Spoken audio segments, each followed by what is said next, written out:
Jam 1 pagi kulihat suami diam-diam mengubur koper. Saat kubongkar aku syok, ternyata selama ini suami sembunyikan harta bendaku perlahan untuk menguasainya lalu mengusirku.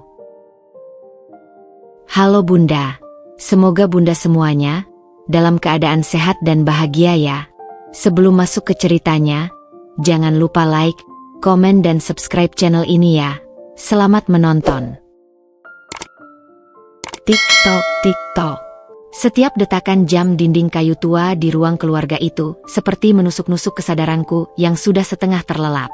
Aku, Amel, membalikkan badan untuk kesekian kalinya, merasakan dinginnya spray sutra yang dulu kupilih dengan penuh cinta bersama Mas Wawan. Tapi malam ini, kain halus itu terasa seperti es di kulitku. Sudah hampir 3 jam lamanya suamiku itu bekerja di ruang tamu.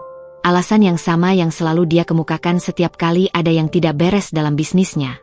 Biasanya aku bisa menerimanya dengan lapang dada, memahami tekanan yang dia hadapi sebagai kepala keluarga. Tapi malam ini, ada sesuatu yang berbeda. Ada bisikan halus di naluriku sebagai perempuan, firasat yang menggelitik bagai ratusan semut berjalan di tulang belakangku, membuat setiap helai bulu kuduku berdiri. Dia sedang menyembunyikan sesuatu, bisik hatiku yang paling dalam. Suara yang selama ini sering kukubur dalam-dalam demi menjaga keharmonisan rumah tangga kami. Dengan gerakan pelan, kuangkat tubuhku dari kasur. Kakiku yang telanjang menyentuh lantai kayu yang dingin. Dari balik pintu kamar yang kubuka sedikit, kulihat cahaya laptop menerangi wajahnya yang biasanya tampan. Tapi kini nampak keriput oleh beban yang tak pernah mau dia ceritakan padaku. Aku hampir saja memanggilnya, menawarkan segelas teh hangat atau pijatan ringan seperti biasanya. Tapi sesuatu menghentikanku. Ada kedalaman di matanya yang tak pernah kulihat sebelumnya. Sebuah intensitas yang membuatku bergidik. Mas, sudah larut. Kapan selesainya? Tanyaku akhirnya. Suaraku serak karena kantuk yang tertahan. Dia menoleh, dan untuk sepersekian detik, kulihat kilatan sesuatu. Kejutan? Ketakutan? Di matanya sebelum digantikan senyum lembut yang selama ini selalu berhasil menenangkanku. Sebentar lagi, sayang. Kamu tidur saja dulu. Ini ada laporan mendadak dari kantor pusat, katanya, sambil menutup laptopnya dengan cepat, terlalu cepat. Aku harus menyelesaikan ini sebelum besok. Tapi jam sudah menunjukkan pukul 1. Mas, badanmu juga perlu istirahat. Balasku, mencoba mendekat. Dia segera berdiri, menghalangi pandanganku ke layar laptop. Aku tahu. Tapi kalau tidak selesai malam ini, kita bisa kehilangan klien besar. Tangannya menepuk pundakku dengan lembut, tapi sentuhannya terasa kaku, tidak seperti biasanya yang hangat dan menenangkan. Pergilah tidur. Aku janji tidak akan lama lagi. Aku mengangguk pelan, berpura-pura menerima alasannya. Tapi ketika aku berbalik untuk kembali ke kamar, mataku menangkap sesuatu yang membuat darahku berhenti sejenak. Di balik kursi kerjanya, tersembunyi sebagian oleh bayangan, ada sebuah koper hitam yang tak pernah kulihat sebelumnya. Koper itu nampak baru, tapi ada kotoran tanah menempel di rodanya. Koper apa itu, Mas? Tanyaku, mencoba membuat suaraku terdengar biasa saja. Dia terkesiap, lalu tertawa pendek, tertawa yang terdengar dipaksakan. Itu cuma sampel dari vendor baru. Besok harus kubawa ke kantor. Dia membelokkan badannya, sepenuhnya menutupi koper itu dari pandanganku. Sudah, tidur saja. Aku akan menyusul Sun. Aku memaksakan senyum dan kembali ke kamar. Tapi kali ini, aku tidak berbaring. Aku berdiri di balik tirai jendela kamar yang menghadap ke taman belakang. Hatiku berdebar kencang seperti drum perang. Setiap detik terasa seperti jam. Setiap napas terasa berat bagai mengangkat beban. Dan kemudian, kulihat lampu senter menyala di taman. Bayangan Mas Wawan muncul, membawa sekop dan koper hitam itu. Jantungku seakan terhenti. Di bawah cahaya bulan purnama yang keperakan, aku menyaksikan suamiku, sosok yang selama ini ku kenal sebagai pria baik-baik, suami yang penyayang, menggali lubang di bawah pohon mangga tua yang dulu kami tanam bersama saat pertama kali pindah ke rumah ini. Setiap tusukan sekop ke tanah seperti menusuk hatiku. Setiap gerakannya yang terburu-buru, setiap pandangannya yang waspada ke sekeliling, membuktikan bahwa ini bukan urusan kerja biasa. Ini sesuatu yang gelap, sesuatu yang harus disembunyikan bahkan dari istrinya sendiri. "Apa yang kau kubur, Mas Wawan?" bisikku pada angin malam yang tiba-tiba terasa sangat dingin. "Dan mengapa kau merasa harus menyembunyikannya dariku?" Air mata pertamaku malam itu menetes, membasahi kaca jendela. Ini bukan lagi sekadar firasat. Ini adalah awal dari sebuah penemuan yang akan mengubah hidupku selamanya. Dan tanpa kusadari, jari-jariku sudah mengepal erat, siap untuk mempertahankan apa yang menjadi hakku, siap untuk melawan segala kebohongan yang selama ini dibangun oleh pria yang kukasihi. Dengan napas tertahan, aku berdiri terpaku di balik tirai jendela kamar. Seluruh tubuhku seakan membeku, tapi jantungku berdebar kencang bagai seekor burung yang terkurung dalam sangkar sempit. Di taman belakang, di bawah cahaya bulan purnama yang keperakan, Mas Wawan sedang melakukan sesuatu yang sama sekali tidak masuk akal. Aku mengusap mataku, berpikir mungkin ini hanya mimpi buruk, tapi bayangan itu tetap ada, nyata dan semakin mengerikan. "Demi Tuhan, apa yang sedang kau lakukan, Wawan?" Desisku lirih pada jendela yang berembun akibat napasku yang berat. Dia berdiri membelakangiku, tapi aku bisa melihat setiap gerakannya dengan jelas. Sekop di tangannya menancap ke tanah dengan ritme teratur, seperti detak jam waker yang menandai akhir dari sesuatu. Aku memperhatikan cara dia menggali, cepat, terlatih, seolah sudah sering melakukan ini. Itu bukan gerakan seorang eksekutif yang sehari-harinya lebih sering memegang mouse komputer daripada sekop. Ada sesuatu yang sangat salah di sini. Tiba-tiba, dia berhenti menggali dan menoleh ke arah rumah. Aku menyempitkan matanya, mencoba membaca ekspresinya dari kejauhan. Wajahnya yang biasanya tampan dan penuh senyum, kini nampak seperti topeng yang dingin dan tegang. Bibirnya komat-kamit, seolah sedang berbicara pada diri sendiri, atau mungkin berdoa?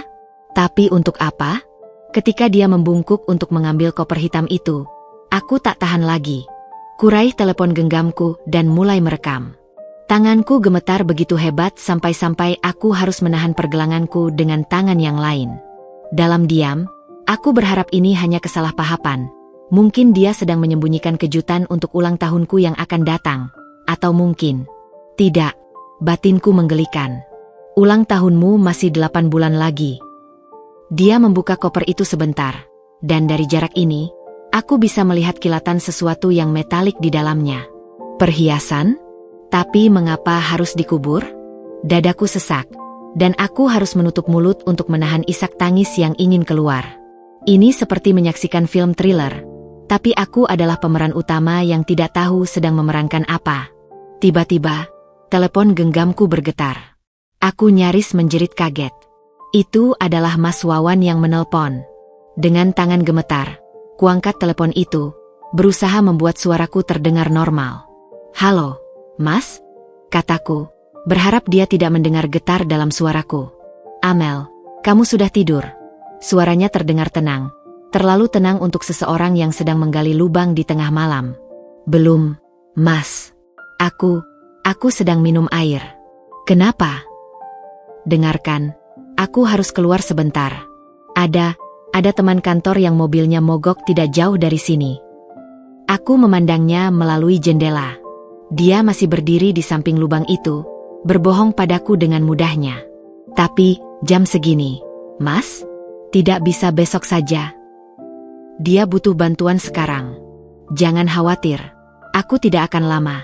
Kamu tidur saja." Mataku membelalak ketika melihatnya melemparkan sekopnya ke semak-semak. "Oh, oke, Mas. Hati-hati." Dia memutuskan sambungan tanpa kata-kata tambahan. Aku menyaksikan dia memasukkan koper itu ke dalam lubang, lalu mulai menimbunnya dengan tanah.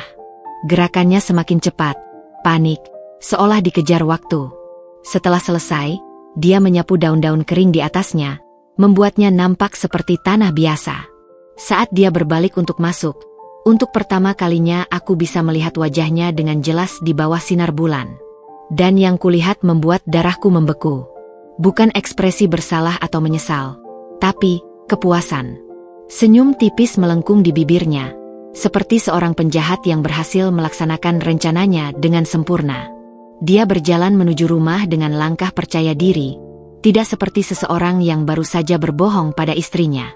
Aku bergegas kembali ke tempat tidur, memejamkan mata dan berpura-pura tertidur ketika ku dengar pintu depan terbuka. Dia masuk ke kamar, berdiri sebentar di samping tempat tidur. Aku bisa merasakan pandangannya menatapku, lalu pergi ke kamar mandi. Saat air keran di kamar mandi berbunyi, aku membuka mataku dan memandang langit-langit kamar yang gelap.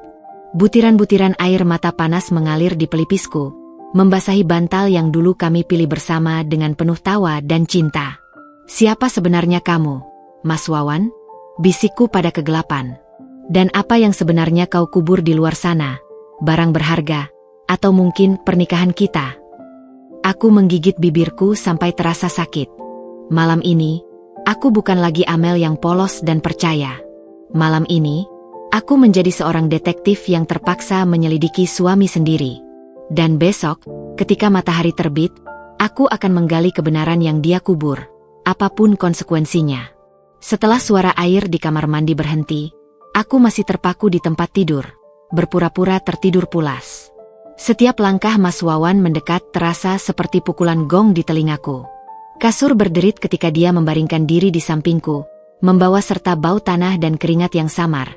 Bau yang tidak seharusnya melekat pada seorang eksekutif yang selalu bersih dan wangi. "Amel?" bisiknya pelan, seolah menguji apakah aku benar-benar tertidur. Aku tidak bergerak, mengatur napas agar tetap teratur dan dalam, persis seperti orang yang sedang terlelap. Tapi di dalam, hatiku bergejolak seperti air mendidih. Setelah beberapa saat yang terasa seperti abadi, ku dengar dengkurannya yang halus mulai terdengar. Dia tertidur. Dengan mudahnya, seperti tidak baru saja mengubur sesuatu yang penting di tengah malam buta. Perlahan, ku buka mataku. Cahaya bulan yang sama yang menerangi penguburan rahasianya sekarang menyinari profil wajahnya yang tenang. Wajah yang dulu ku tahu lebih baik daripada wajahku sendiri, tapi kini terasa asing bagaikan wajah orang asing yang menyusup ke dalam kamarku. Dengan gerakan hati-hati, kuangkat selimut dan meluncur keluar dari tempat tidur. Kakiku yang telanjang menyentuh lantai kayu yang dingin, tapi rasa dingin itu tidak sebanding dengan beku yang sudah menjalar di dadaku. Di depan cermin lemari pakaian, kulihat bayanganku sendiri, wajah pucat, mata berkaca-kaca, tapi dengan tekad yang mulai mengkristal di balik ketakutan. "Tenang, Amel," bisikku pada bayanganku sendiri. "Kau harus tahu kebenarannya." Dari laci meja kerjaku, kurai senter kecil yang biasa kugunakan saat mati lampu. Jari-jariku gemetar membuka laci, sampai sebuah foto pernikahan kami yang diletakkan di atasnya terjatuh. Bingkai kacanya retak, membelah senyum bahagia kami berdua menjadi pecahan-pecahan yang tidak utuh. Sebuah firasat? Aku mengabaikannya untuk sementara. Saat aku berbalik untuk meninggalkan kamar, suara Mas Wawan membuatku membeku. "Kamu mau kemana?" Aku berputar, menemukan matanya yang terbuka setengah, menatapku dengan tatapan sayu. "Aku haus," kataku, berusaha menjaga suaraku tetap stabil. "Mau ambil air di dapur?" Dia menguap lebar. "Bawa air untukku juga." Tenggorokanku kering. "Tadi kan sudah minum di kamar mandi," kataku tanpa berpikir. Dia terdiam sejenak, matanya sekarang terbuka penuh. "Bagaimana kamu tahu?" Seketika itu juga, udara di kamar terasa tebal dan sulit dihirup. "Aku telah membuat kesalahan. Aku terbangun tadi saat kamu ke kamar mandi," kataku cepat, berusaha menutupi kegugupanku. "Kudengar kamu minum air dari keran." Dia mendadak duduk di tempat tidur. "Kamu tidak tidur dari tadi?" "Tidur, kok. Cuma terbentar saja." Aku berbalik, tidak tahan menatap matanya yang sekarang penuh curiga. "Aku ambil air dulu." "Jangan." Tangannya tiba-tiba memegang pergelanganku. "Jangan pergi." Sentuhannya yang biasanya hangat, kini terasa seperti belenggu besi. "Kenapa, Mas? Aku cuma mau ambil air." "Duduklah di sini," katanya. Suaranya lembut tapi mengandung perintah yang tidak bisa ditolak. "Aku yang akan ambilkan air untuk kita berdua." Ini adalah sebuah ujian. Aku bisa merasakannya. Dia sedang mengujiku, melihat seberapa banyak yang ku ketahui, seberapa curigaku padanya. "Tidak usah repot-repot, Mas. Kamu kan sudah capek bekerja," kataku, mencoba membebaskan tangannya dari pergelanganku. Tapi cengkeramannya justru semakin kencang. Aku bilang, duduklah. Untuk pertama kalinya dalam pernikahan kami, ada nada dalam suaranya yang membuatku takut, sebuah kedinginan yang menusuk tulang. Perlahan, aku duduk di pinggir tempat tidur, sementara dia berdiri dan berjalan ke dapur. Aku mendengarkan setiap langkahnya, setiap suara yang dibuatnya, sementara mataku tertuju pada jendela yang menghadap ke taman, ke tempat dia mengubur rahasianya. Beberapa menit kemudian, dia kembali dengan 2 gelas air. Tangannya yang memberikanku gelas itu sedikit gemetar. Apakah dia gugup? Atau hanya lelah? Minumlah, katanya. Matanya menatapku tajam. Kamu kelihatan pucat. Apakah ada yang mengganggumu? Aku meneguk air itu, berharap cairan dingin bisa meredakan kegelisahanku. Tidak ada, Mas. Mungkin hanya mimpi buruk. Mimpi buruk tentang apa? Tanyanya, duduk di sampingku. Terdeteksi sesuatu dalam suaranya, sebuah ketakutan yang tersembunyi. Dia seolah takut aku bermimpi tentang apa yang baru dilakukannya. Tentang kita kehilangan sesuatu yang berharga, kataku, memilih kata-kata dengan hati-hati. Sesuatu yang dikubur dalam-dalam. Dia tersedak minumannya. Hanya mimpi, sayang. Mimpi tidak ada artinya. Tapi matanya berkata lain. Ada kepanikan di sana, sebuah pengakuan diam-diam bahwa mimpiku terlalu dekat dengan kenyataan. Dia meraih tanganku. Kamu tahu kan bahwa aku selalu menyayangimu? Bahwa segala yang kulakukan adalah untuk kita berdua. Kalimat itu seharusnya menenangkan, tapi justru membuatku semakin ngeri. Karena sekarang aku tahu, setiap kali dia berkata, untuk kita berdua, yang dia maksud sebenarnya adalah, untuk dirinya sendiri. Aku tahu, Mas, bisikku, menundukkan kepala agar dia tidak membaca kebohongan di mataku. Dia menarik napas dalam. Besok, aku harus pergi dinas luar kota.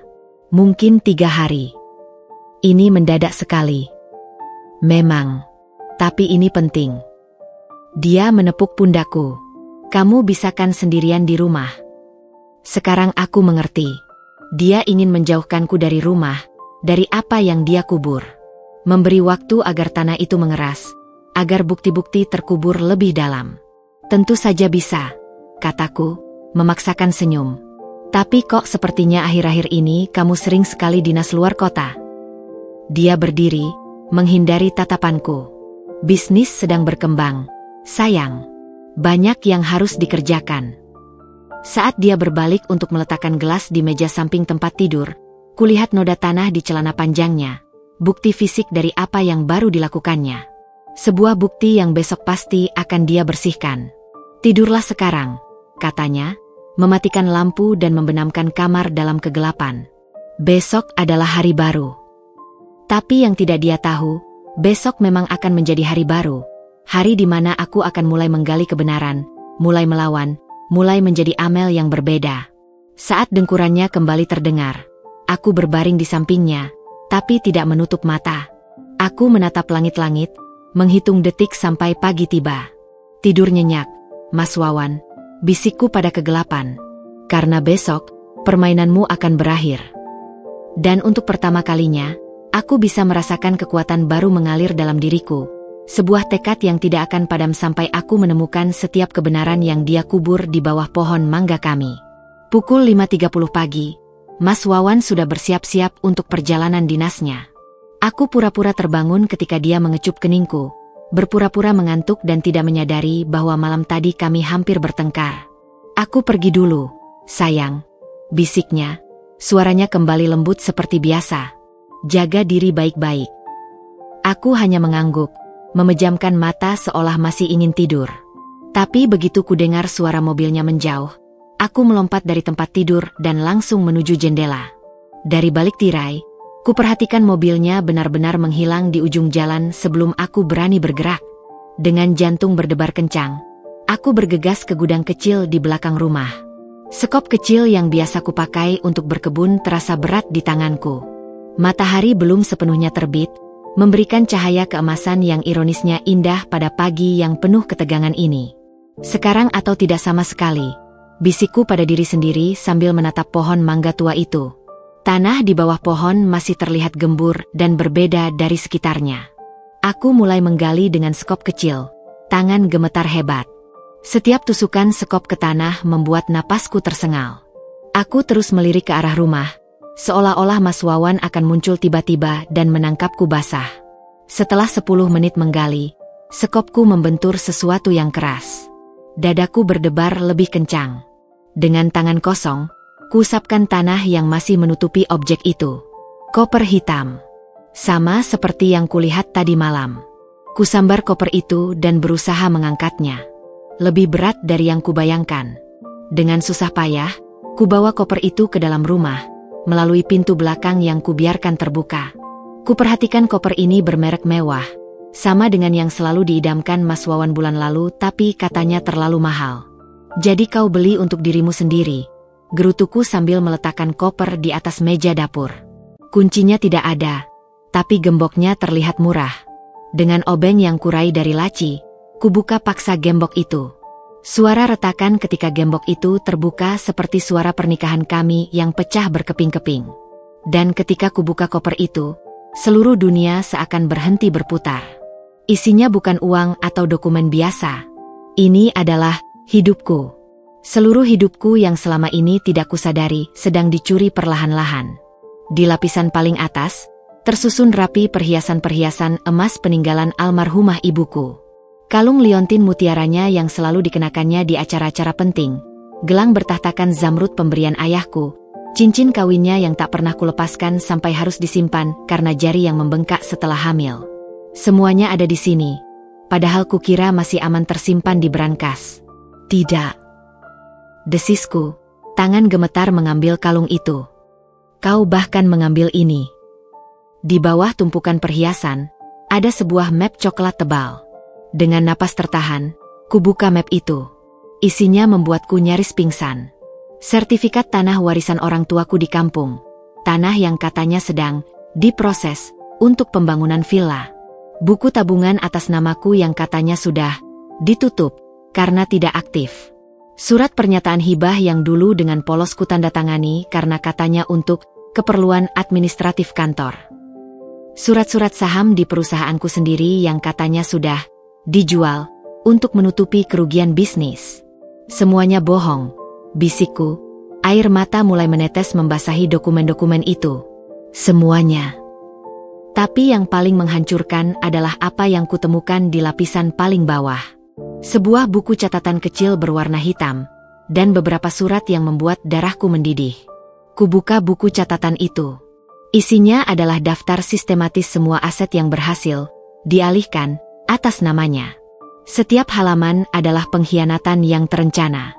15 Maret, berhasil mengambil alih deposito Amel senilai 500 juta. Alasan, investasi properti.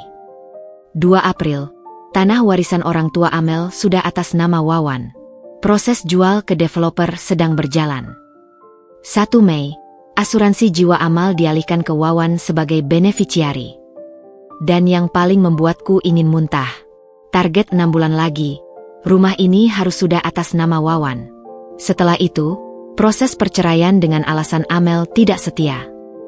Aku terjatuh di kursi, tidak percaya dengan apa yang baru kubaca. Ini bukan lagi sekadar penipuan. Ini adalah rencana keji yang disusun matang untuk menghancurkan hidupku sepenuhnya. Dengan tangan masih gemetar, kuambil dokumen terakhir, sebuah draft gugatan cerai yang sudah dipersiapkan. Dalam draft itu, aku dituduh tidak setia, tidak mampu mengurus rumah tangga, dan mengalami gangguan mental yang membuatku tidak layak menjadi istri. Dia bahkan sudah menyiapkan saksi-saksi palsu, termasuk teman-temannya yang selama ini kukenal baik. Teleponku berdering tiba-tiba, membuatku nyaris melompat. Dari layar terpampang nama, Mas Wawan. Untuk beberapa detik, aku hanya menatapnya, tidak yakin bisa berbicara dengannya tanpa berteriak. Amel? Kenapa lama sekali mengangkat? Suaranya terdengar biasa saja, seolah tidak baru saja menghancurkan hidupku. Aku lagi di kamar mandi, kataku, berusaha menenangkan suara yang hampir tersedak tangis. Oh iya, tadi aku lupa bilang. Jangan buka-buka gudang belakang ya. Katanya ada ular sawah masuk kemarin. Ular? Atau dia takut aku menemukan koper yang dikuburnya? Oke, aku akan hati-hati, kataku, menggigit bibir sampai berdarah. Baik, aku sampai nanti malam. Jangan lupa makan. Begitu telepon ditutup, aku tidak bisa menahan lagi. Aku berlari ke kamar mandi dan muntah. Isi perutku keluar semua bersama dengan kenyataan pahit yang baru saja kuhadapi. Setelah membersihkan diri, aku kembali ke meja dapur dan memandangi semua bukti pengkhianatan itu. Air mataku sudah kering, digantikan oleh amarah yang membara. Ini bukan lagi tentang kesedihan, ini tentang pertempuran. Dengan tekad baru, kukumpulkan semua dokumen dan perhiasan itu. Kufoto setiap halaman, setiap dokumen, setiap perhiasan. Kuserahkan semua file itu ke penyimpanan cloud dan mengirim salinannya ke email Sari, sahabatku yang pengacara. Kau pikir aku akan diam saja, Wawan? Kataku pada foto pernikahan kami yang masih tergantung di dinding dapur. Kau pikir perempuan yang kau anggap lemah ini akan menyerah begitu saja? Saat kuletakkan kembali semua barang itu ke dalam koper dan menguburnya kembali di tempat semula, ada sesuatu yang berubah dalam diriku. Rasa takut telah berubah menjadi kekuatan. Rasa sakit telah berubah menjadi tekad. Hari ini, Amel yang polos dan percaya telah mati. Yang lahir adalah Amel yang akan memperjuangkan haknya, yang akan membongkar setiap kebohongan, dan yang akan memastikan bahwa pria yang mengkhianati kepercayaannya ini akan mendapatkan balasan yang setimpal. Saat tanah terakhir menutupi koper itu, aku berjanji pada diriku sendiri. Ini adalah kuburan terakhir yang akan kubiarkan dalam hidupku. Selanjutnya, dialah yang akan terkubur oleh kebohongannya sendiri. Setelah mengubur kembali koper itu, aku berdiri di bawah pohon mangga dengan perasaan campur aduk. Angin pagi berhembus sepau-sepau, tapi tidak mampu meredakan panas yang membara di dalam dadaku. Mataku tertuju pada buku catatan kecil berwarna biru tua yang kuselamatkan dari koper. Satu-satunya bukti yang tidak kukembalikan. Kau akan menjadi senjataku, bisikku pada buku itu sebelum menyimpannya di saku celanaku. Pukul 8 pagi, telepon berdering lagi. Dari layar terpampang foto Mas Wawan yang tersenyum. Sebuah gambar yang sekarang terasa seperti olok-olok kejam. Amel, aku sampai di hotel. Suaranya terdengar riang. Konferensinya akan dimulai sebentar lagi. Aku menarik napas dalam sebelum menjawab. Bagus, Mas. Semoga presentasimu sukses. Dengarkan, ada satu hal yang ingin kubicarakan. Suaranya tiba-tiba serius. Kita perlu membicarakan tentang kondisi keuangan kita akhir-akhir ini. Aku memicingkan mata. Kondisi keuangan? Kenapa tiba-tiba? Dengan keadaan ekonomi yang tidak menentu ini, mungkin kita perlu merampingkan pengeluaran. Bahkan mungkin menjual beberapa aset. Jantungku berdebar kencang. Aset seperti apa? Misalnya, rumah kita ini, katanya dengan suara datar. Atau tanah warisan orang tuamu di kampung. Aku hampir tidak percaya dengan apa yang kudengar. Rumah ini adalah peninggalan orang tuaku, Mas. Dan tanah itu satu-satunya warisan yang mereka tinggalkan untukku. Dengarkan, Amel, suaranya terdengar sedikit kesal. Ini untuk kebaikan kita berdua. Dengan uang hasil penjualan, kita bisa memulai bisnis baru yang lebih menjanjikan. Bisnis seperti apa? Tanyaku, berusaha menjaga suara tetap tenang. Masih dalam perencanaan. Tapi percayalah padaku. Percaya? Kata yang sama yang dulu membuatku menandatangani semua dokumen yang sekarang menghancurkan hidupku. Kita bicarakan ini ketika kamu pulang, Mas, kataku, memotong pembicaraan. Sekarang aku harus pergi ke pasar. Tunggu. Satu hal lagi, jangan bicarakan ini kepada siapapun, termasuk Sari. Dia selalu mencampuri urusan rumah tangga kita. Tepat seperti yang kuduga. Dia ingin mengisolasi aku, memutuskan dukungan terakhir yang mungkin kumiliki. Oke, Mas. Aku berjanji tidak akan bicara pada siapapun, kataku, sambil menyilangkan jari di belakang punggung. Begitu telepon ditutup, segera kuhubungi Sari. Kita perlu bertemu. Sekarang juga. Di kafe kecil yang tersembunyi di pusat kota, Sari sudah menungguku dengan wajah khawatir. Begitu melihatku, dia langsung berdiri dan memelukku erat. Apa yang terjadi, Amel? Kamu terlihat buruk sekali. Tanpa banyak bicara, kuletakkan buku catatan biru itu di atas meja. Bacalah. Sementara Sari membuka halaman demi halaman, wajahnya berubah dari penasaran menjadi ngeri. Tangannya yang memegang buku itu gemetar. Astaga, Amel. Ini tidak mungkin. Itu yang kupikir semalam, kataku, meneguk kopiku yang sudah dingin. Tapi semua bukti ada di depan mata. Sari menatapku dengan mata berkaca-kaca. Dia merencanakan semua ini sejak awal pernikahan kalian. Setiap bulan ada target baru, mengambil alih asetmu sedikit demi sedikit.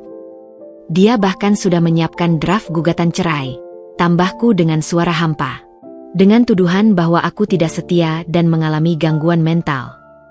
Sari menutup buku itu dengan keras. Kita harus melawannya, Amel. Kita harus bertindak sekarang sebelum dia menyadari bahwa kamu sudah tahu. Dia ingin aku menjual rumah dan tanah warisanku, kataku. Tadi pagi dia menelepon, mencoba meyakinkanku bahwa itu untuk kebaikan kita berdua. Tentu saja, karena begitu rumah dan tanah itu terjual, uangnya akan masuk ke rekeningnya, dan dia akan mengusirmu dengan alasan bahwa kamu tidak waras. Sari menarik napas dalam. Kita perlu strategi.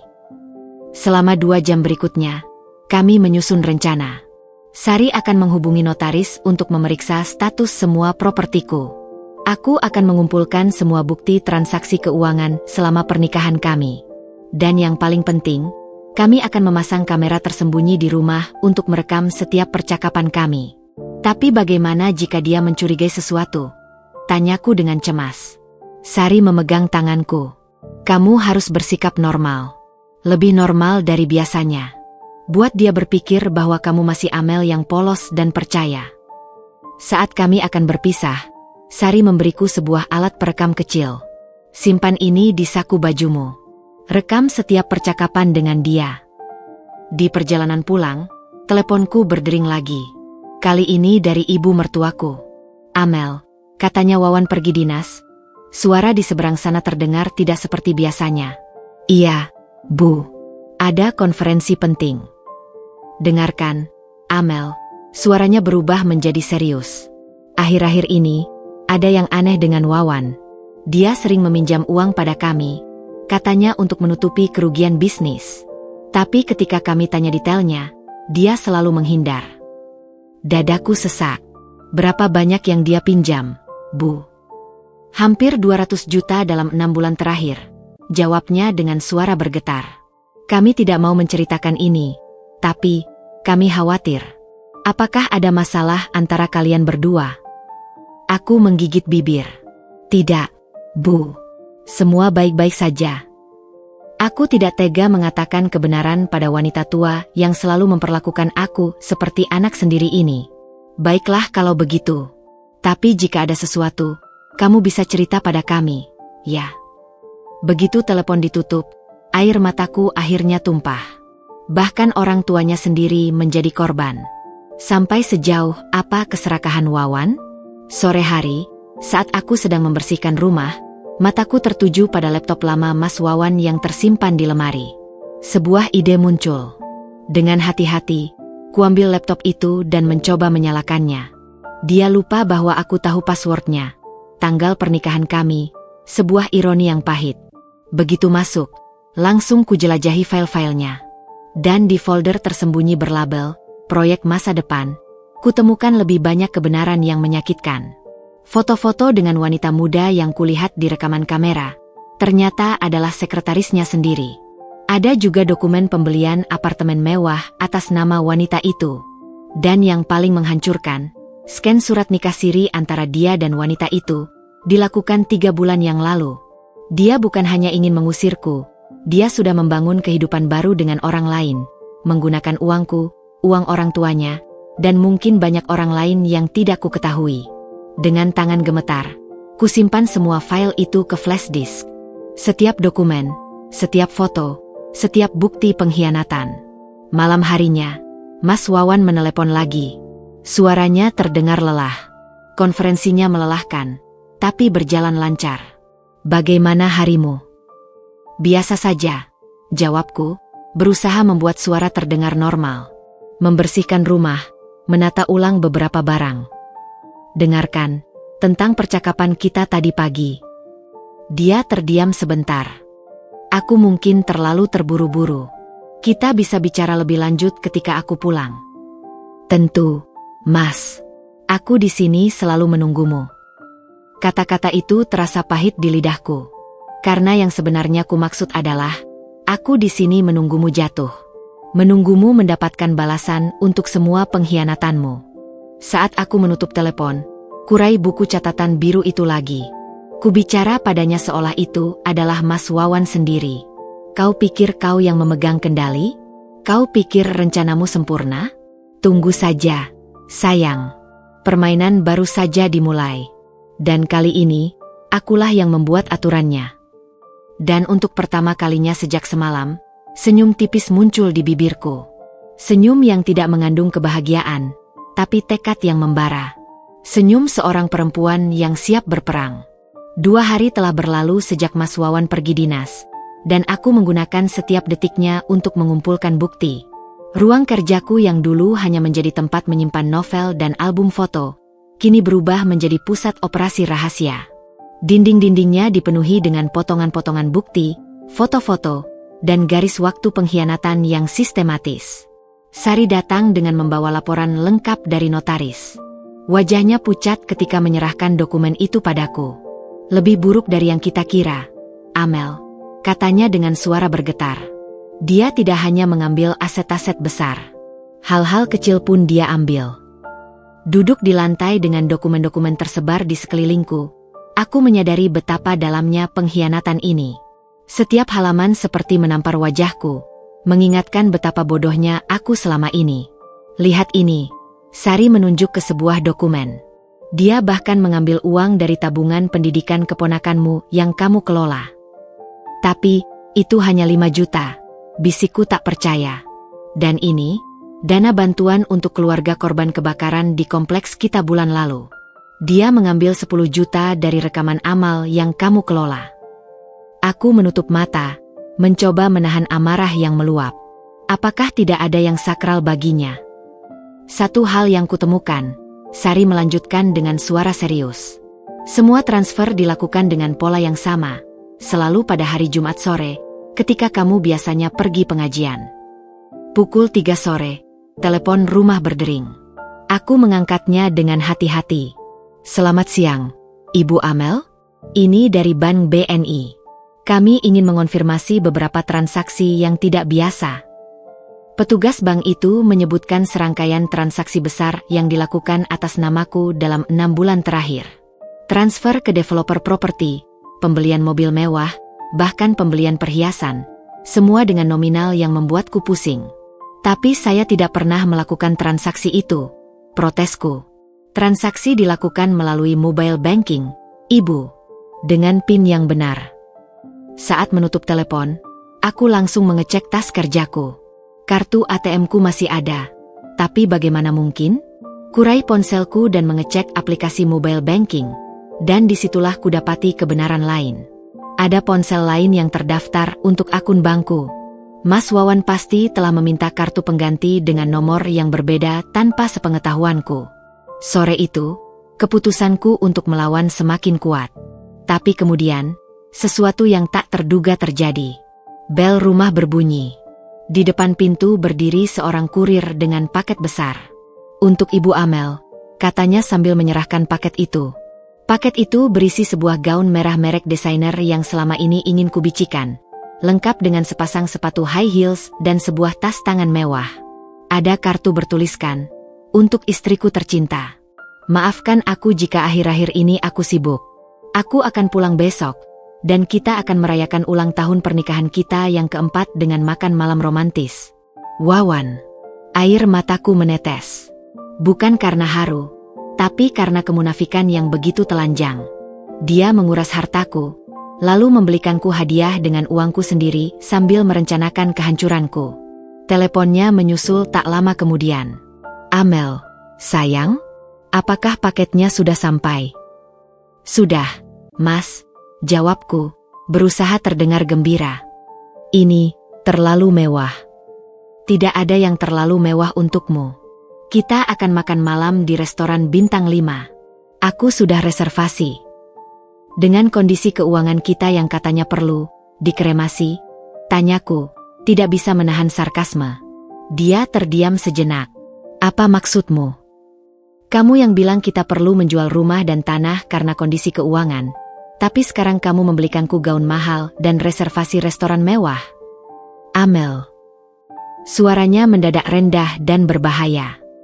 Jangan mulai. Aku sudah bekerja keras, dan aku ingin menghadiahimu sesuatu. Apakah itu salah? Salah? Tidak. Tapi tidak konsisten dengan apa yang kamu katakan sebelumnya. Aku tidak suka nada bicaramu akhir-akhir ini, hardiknya. Sepertinya pengaruh dari pertemananmu dengan Sari.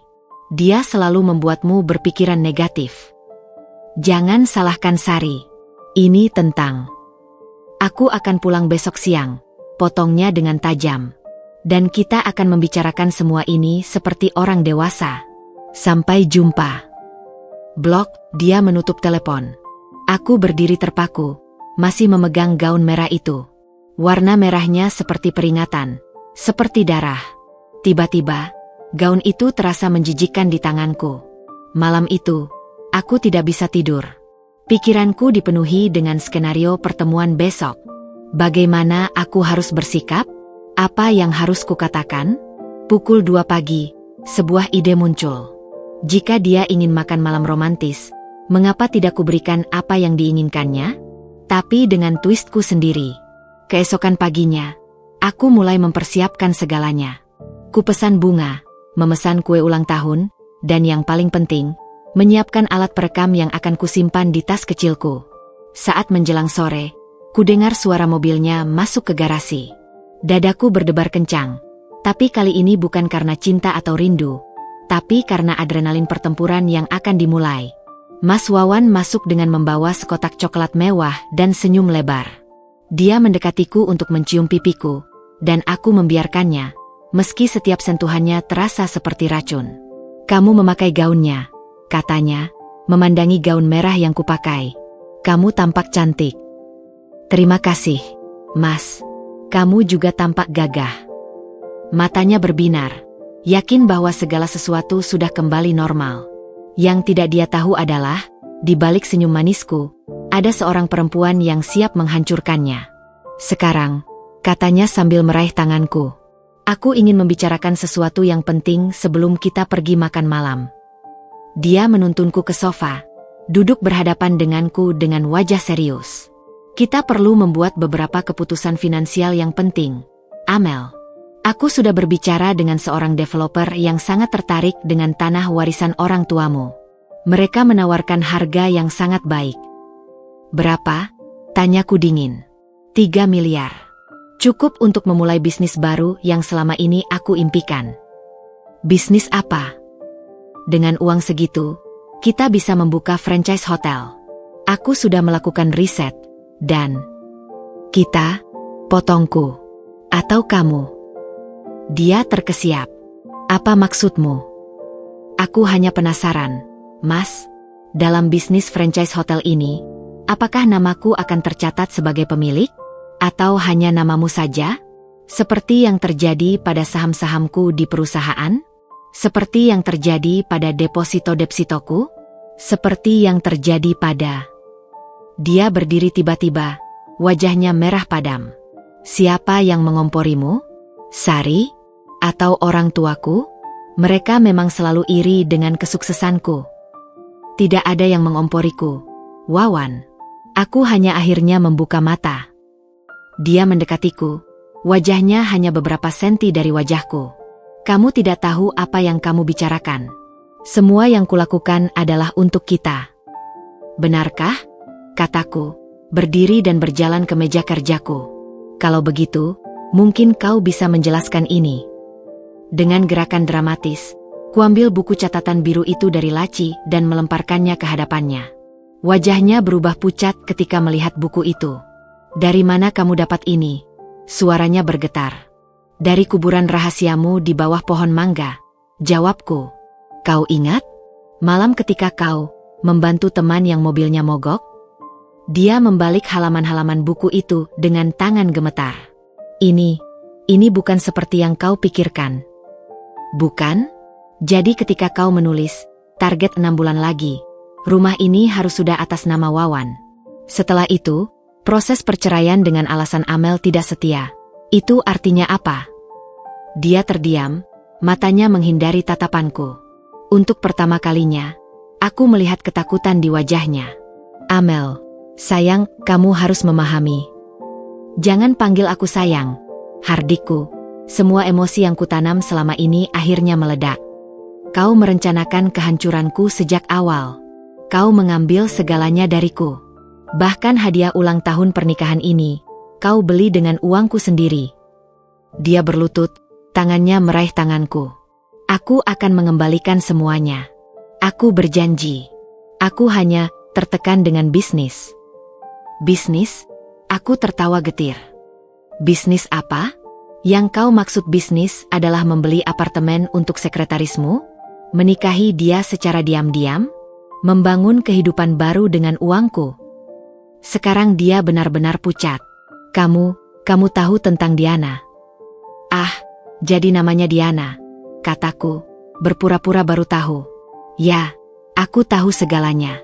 Tentang apartemennya, tentang pernikahan sirimu, tentang rencana kalian setelah kau berhasil mengusirku dari rumah ini.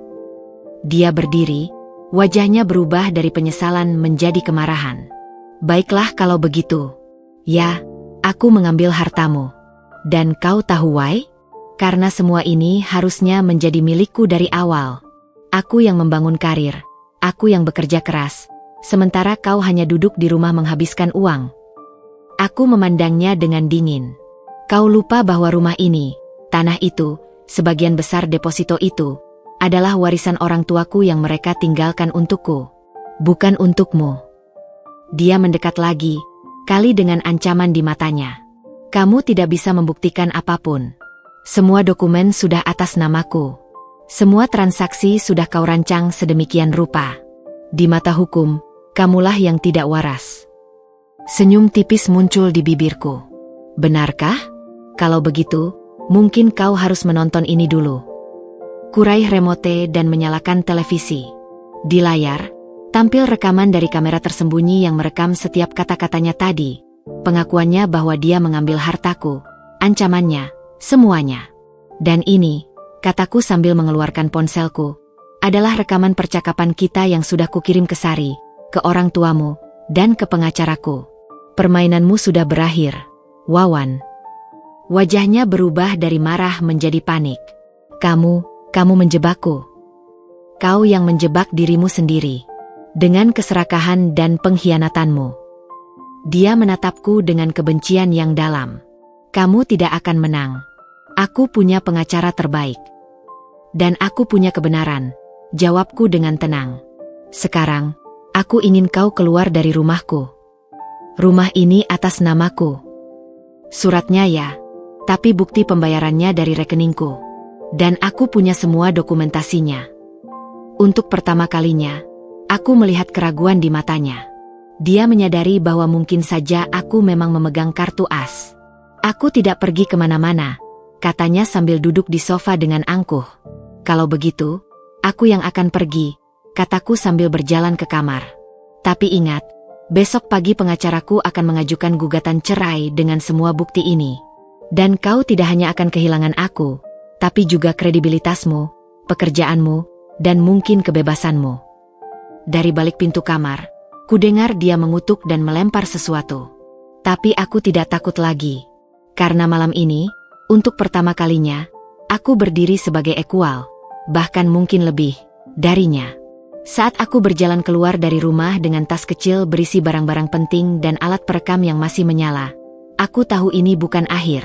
Ini baru awal dari pertempuran panjang. Tapi setidaknya, malam ini, kebenaran akhirnya terungkap. Dan seperti kata pepatah, kebenaran akan membebaskanmu. Malam ini, aku benar-benar merasa bebas untuk pertama kalinya dalam 4 tahun pernikahan. Meninggalkan rumah yang selama 4 tahun kusebut sebagai rumah tangga kami terasa seperti melepaskan beban yang sangat berat. Tas kecil di pundakku berisi laptop, dokumen-dokumen penting, alat perekam, dan buku catatan biru itu, senjata-senjata yang akan kugunakan dalam pertempuran hukum yang akan datang. Mobilku meluncur di jalanan yang sepi, tetapi pikiranku riuh oleh berbagai kemungkinan.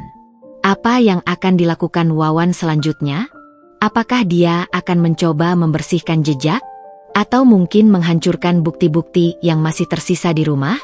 Sesampainya di apartemen Sari, dia sudah menungguku di lobi dengan wajah cemas.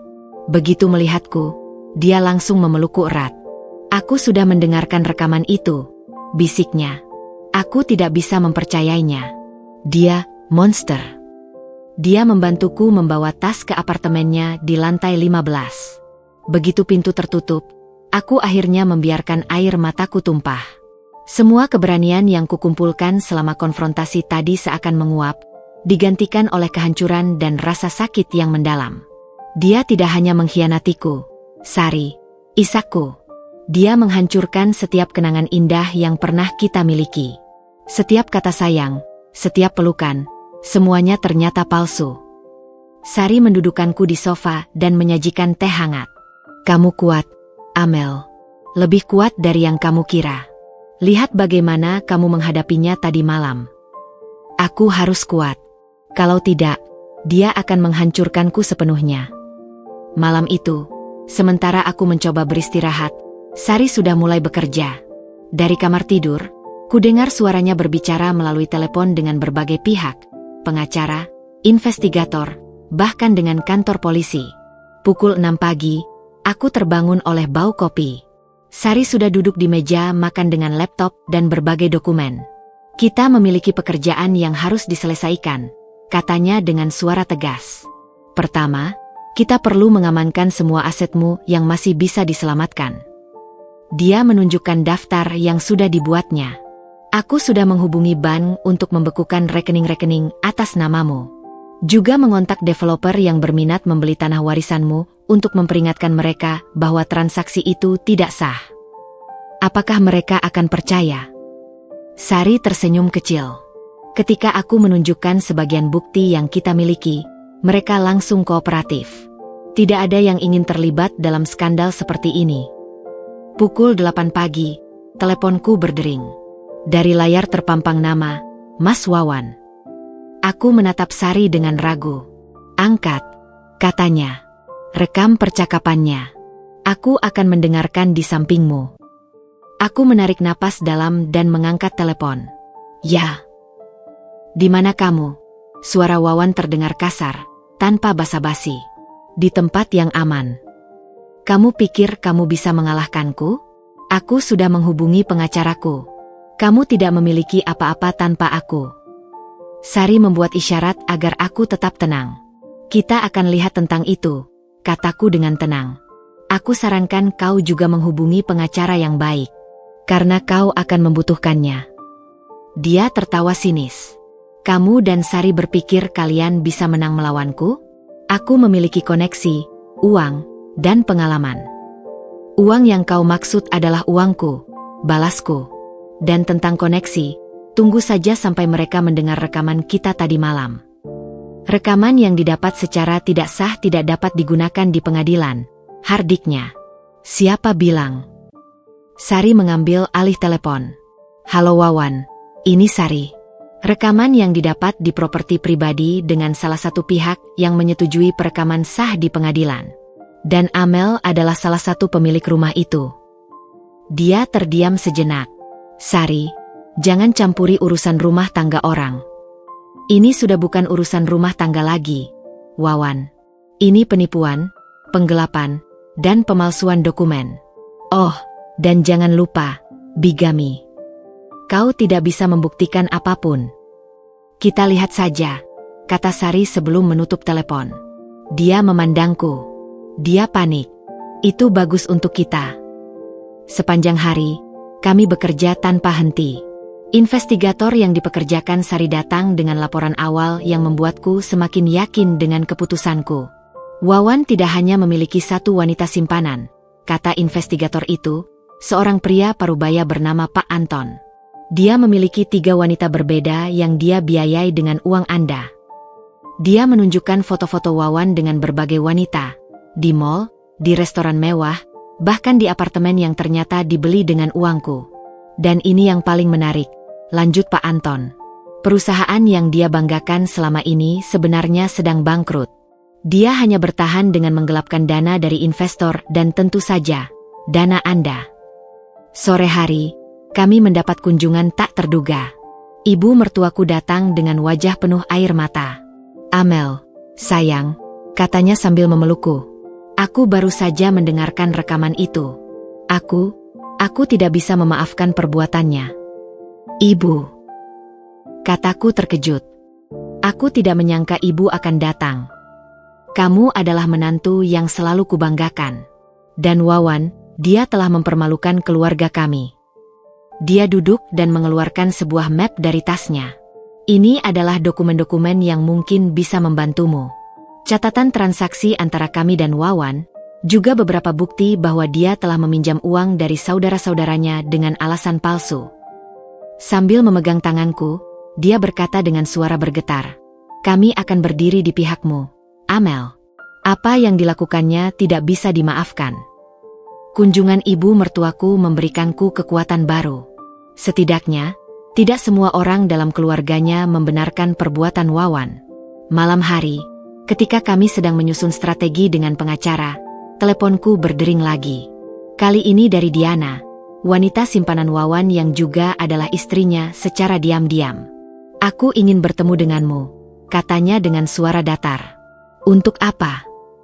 "Aku memiliki informasi yang mungkin kau butuhkan. Dan aku ingin meminta maaf." Aku menatap Sari yang menggelengkan kepala. Tapi rasa penasaranku mengalahkan kewaspadaanku. "Baik, di mana?" 1 jam kemudian, aku dan Sari bertemu dengan Diana di sebuah kafe yang ramai. Perempuan muda itu nampak sangat berbeda dari foto-foto yang kulihat. Wajahnya pucat, matanya bengkak. "Dia membohongiku juga," katanya langsung tanpa basa-basi. "Dia bilang sudah bercerai denganmu, dan bahwa kamu adalah mantan istri yang tidak waras yang menolak meninggalkan rumah." Dia mengeluarkan sebuah flash disk. "Ini adalah bukti transaksi yang dia lakukan dengan uangmu. Juga, ada sesuatu yang lain." Dia menunduk, tangannya gemetar. "Aku hamil 3 bulan. Dadaku sesak." "Apa?" "Dia bilang akan meninggalkanmu dan menikahiku secara resmi. Tapi sekarang, setelah aku tahu yang sebenarnya..." Air matanya menetes. "Aku tidak ingin anakku dibesarkan oleh pria seperti itu." Sari mengambil flash disk itu. "Mengapa kau membantu kami?" "Karena aku sadar, aku bukanlah yang istimewa. Aku hanya salah satu dari banyak korban penipuannya. Dan aku tidak ingin ada lagi perempuan yang menjadi korbannya." Pertemuan dengan Diana memberikan kami perspektif baru. Wawan bukan hanya mengkhianatiku, dia merusak hidup banyak perempuan dengan kebohongannya. Kembali ke apartemen Sari, kami memeriksa isi flash disk. Isinya membuatku semakin yakin bahwa perjuanganku tidak hanya untuk diriku sendiri, tetapi untuk semua perempuan yang pernah dia sakiti. "Besok," kata Sari sambil menutup laptop, "kita akan mengajukan gugatan. Tidak hanya perceraian, tapi juga tuntutan pidana." Aku mengangguk, melihat keluar jendela ke arah kota yang diterangi lampu-lampu. Di suatu tempat di luar sana, Wawan mungkin sedang merencanakan pembalasan. Tapi malam ini, untuk pertama kalinya, aku tidak merasa takut. Karena aku tahu, aku tidak sendirian. Aku memiliki sahabat yang setia, keluarga yang mendukung, dan kebenaran di pihakku. Dan itu lebih berharga dari semua harta yang pernah dicuri Wawan dariku. "Terima kasih, Sari," kataku sambil memeluknya. "Tanpamu, aku mungkin masih terperangkap dalam kebohongannya." "Kamu yang kuat, Amel. Aku hanya membantumu menyadari kekuatan itu." Malam itu, sebelum tidur, kuambil buku catatan biru itu sekali lagi. Tapi kali ini, bukan untuk membaca rencana jahat Wawan. Aku membuka halaman baru dan mulai menulis rencana untuk hidup baruku. Sebuah hidup tanpa dusta, tanpa pengkhianatan, dan tanpa rasa takut. Setiap kata yang kutulis terasa seperti deklarasi kemerdekaan. Dan ketika akhirnya aku memejamkan mata, untuk pertama kalinya dalam berbulan-bulan, aku bisa tidur dengan damai. Pukul 6 pagi, aku terbangun dengan perasaan campur aduk. Di satu sisi, ada kelegaan karena telah meninggalkan rumah dan konfrontasi dengan Wawan. Di sisi lain, ada kekhawatiran tentang apa yang akan dia lakukan selanjutnya. Sari sudah bangun dan sedang berbicara dengan seseorang melalui telepon dengan suara rendah. Dari ekspresinya, aku tahu ada perkembangan baru. Polisi setuju untuk mengawasi rumahmu, katanya setelah menutup telepon. Tapi mereka butuh bukti lebih kuat untuk bisa menyita properti atau melakukan penangkapan. Jadi Wawan masih bisa bebas berkeliaran di rumahku? Tanyaku tak percaya. Sementara ini, ya, tapi kita punya rencana lain. Sari mengeluarkan beberapa perangkat elektronik kecil dari tas kerjanya. Kita akan memasang kamera pengintai dan penyadap di rumahmu. Dengan izin polisi, tentu saja. Tapi bagaimana caranya? Aku tidak bisa kembali ke rumah itu. Kita tidak perlu masuk. Pak Anton punya tim yang bisa memasangnya dari luar. Pukul 9 pagi, kami bertemu dengan Pak Anton dan timnya di parkiran sebuah mall. Mereka menunjukkan peralatan canggih, kamera mini yang bisa dipasang di pohon, penyadap suara yang bisa menembus dinding, bahkan drone kecil untuk memantau dari atas. Kami akan memasangnya malam ini, kata Pak Anton. Tapi kami butuh akses ke listrik rumah Anda. Aku punya kode akses untuk panel listrik di luar rumah, kataku. Ayahku dulu memasangnya untuk keadaan darurat. Rencana pun disusun. Malam itu, sementara Wawan mungkin sedang sibuk menghancurkan bukti atau merencanakan pembalasan, tim Pak Anton akan memasang perangkat pengintai di sekitar rumah. Sepanjang hari, aku dan Sari fokus menyusun dokumen untuk gugatan. Tapi pukul 2 siang, teleponku berdering lagi. Kali ini dari kantor Wawan. Ibu Amel? Ini Dani dari bagian HRD. Bisa kami bertemu? Ada beberapa hal yang perlu kami diskusikan tentang aktivitas Mas Wawan akhir-akhir ini. Sari mengangguk ketika kulihat kepadanya. Temui mereka. Ini bisa menjadi bukti penting. Pukul 4 sore, aku dan Sari masuk ke gedung perkantoran megah tempat Wawan bekerja. Dani, seorang pria muda dengan wajah serius, menyambut kami di ruang konferensi. Ibu, kami telah melakukan audit internal, katanya sambil menyerahkan sebuah map. Kami menemukan beberapa ketidakberesan dalam laporan keuangan yang ditangani Mas Wawan. Dia menunjukkan dokumen-dokumen yang mencatat penggelapan dana perusahaan oleh Wawan. Jumlahnya mencapai miliaran rupiah. Kami sudah melaporkan ini ke polisi, kata Dani dengan suara rendah. Tapi kami ingin bertanya, apakah ibu mengetahui tentang ini? Aku menggigit bibir. Aku baru menyadarinya belakangan ini. Dia juga telah mengambil hampir semua hartaku. Dani menghela napas. Kami sangat menyesgu. Mas Wawan selalu terlihat sebagai karyawan teladan. Tapi ternyata, sebelum kami pergi, Dani memberikan salinan lengkap laporan audit tersebut. Senjata baru dalam pertempuran hukum yang akan datang. Malam hari, saat kami menunggu laporan dari Pak Anton, telepon darurat Sari berdering. Wajahnya berubah pucat ketika mendengarkan laporan di seberang sana. Ada kebakaran di rumahmu, katanya sambil berdiri terburu-buru. Jantungku seakan berhenti. Apa? Tim Pak Anton melihat asap dari rumahmu. Mereka sudah memanggil pemadam kebakaran. Kami bergegas ke rumah. Dari kejauhan, kulihat asap membubung dari bagian belakang rumah. Beberapa mobil pemadam kebakaran sudah berada di lokasi. Wawan berdiri di halaman depan dengan wajah pucat. Ketika melihatku, matanya menyala-nyala. Kau, hardiknya. Apa ini ulanganmu? Membakar rumah karena tidak bisa memilikinya. Aku baru sampai di sini. Dan kenapa kau ada di rumahku? Ini rumahku. Atas namaku. Polisi yang menjaga lokasi mendekati kami. Mohon tenang. Kami sedang menyelidiki penyebab kebakaran. Pak Anton mendekatiku dengan diam-diam. Kebakaran terjadi tepat di bawah pohon mangga, di tempat koper itu dikubur. Tapi anehnya, apinya hanya membakar area itu saja. Apakah perangkat kita selamat? Tanya Sari. Sebagian.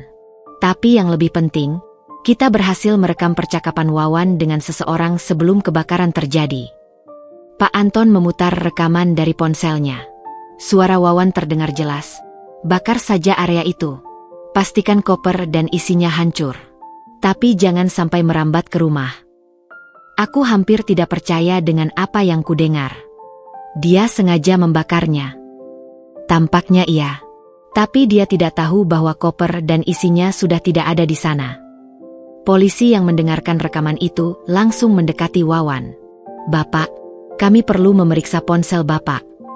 Wawan mencoba melawan, tapi polisi dengan tegas memintanya menyerahkan ponsel. Saat itulah, sesuatu yang tak terduga terjadi. Seorang wanita muda mendatangi lokasi dengan terburu-buru. Diana. Wajahnya pucat dan penuh ketakutan. "Wawan, aku tahu kamu yang menyebabkan kebakaran ini," teriaknya. "Diam, kau," hardik Wawan. "Tidak, aku sudah muak dengan kebohonganmu." Diana menghadap polisi. "Saya memiliki bukti bahwa dia sengaja memerintahkan seseorang untuk membakar properti ini." Keributan pun terjadi. Wawan berusaha mendekati Diana, tapi polisi menahannya. Sementara itu, pemadam kebakaran berhasil memadamkan api yang ternyata hanya membakar area kecil di bawah pohon mangga. Kepala polisi yang bertugas mendekatiku. "Ibu, dengan bukti-bukti ini, kami mungkin perlu menahan suami ibu untuk sementara." Tapi sebelum mereka sempat melakukannya, Wawan tiba-tiba menarik lengan polisi dan mencoba melarikan diri. Kekacauan pun terjadi. Beberapa polisi mengejarnya, sementara yang lain mengamankan lokasi. Dari kejauhan, kulihat Wawan berhasil ditangkap dan diborgol. Matanya menatapku dengan kebencian yang dalam sebelum dimasukkan ke dalam mobil polisi. Diana mendekatiku dengan air mata.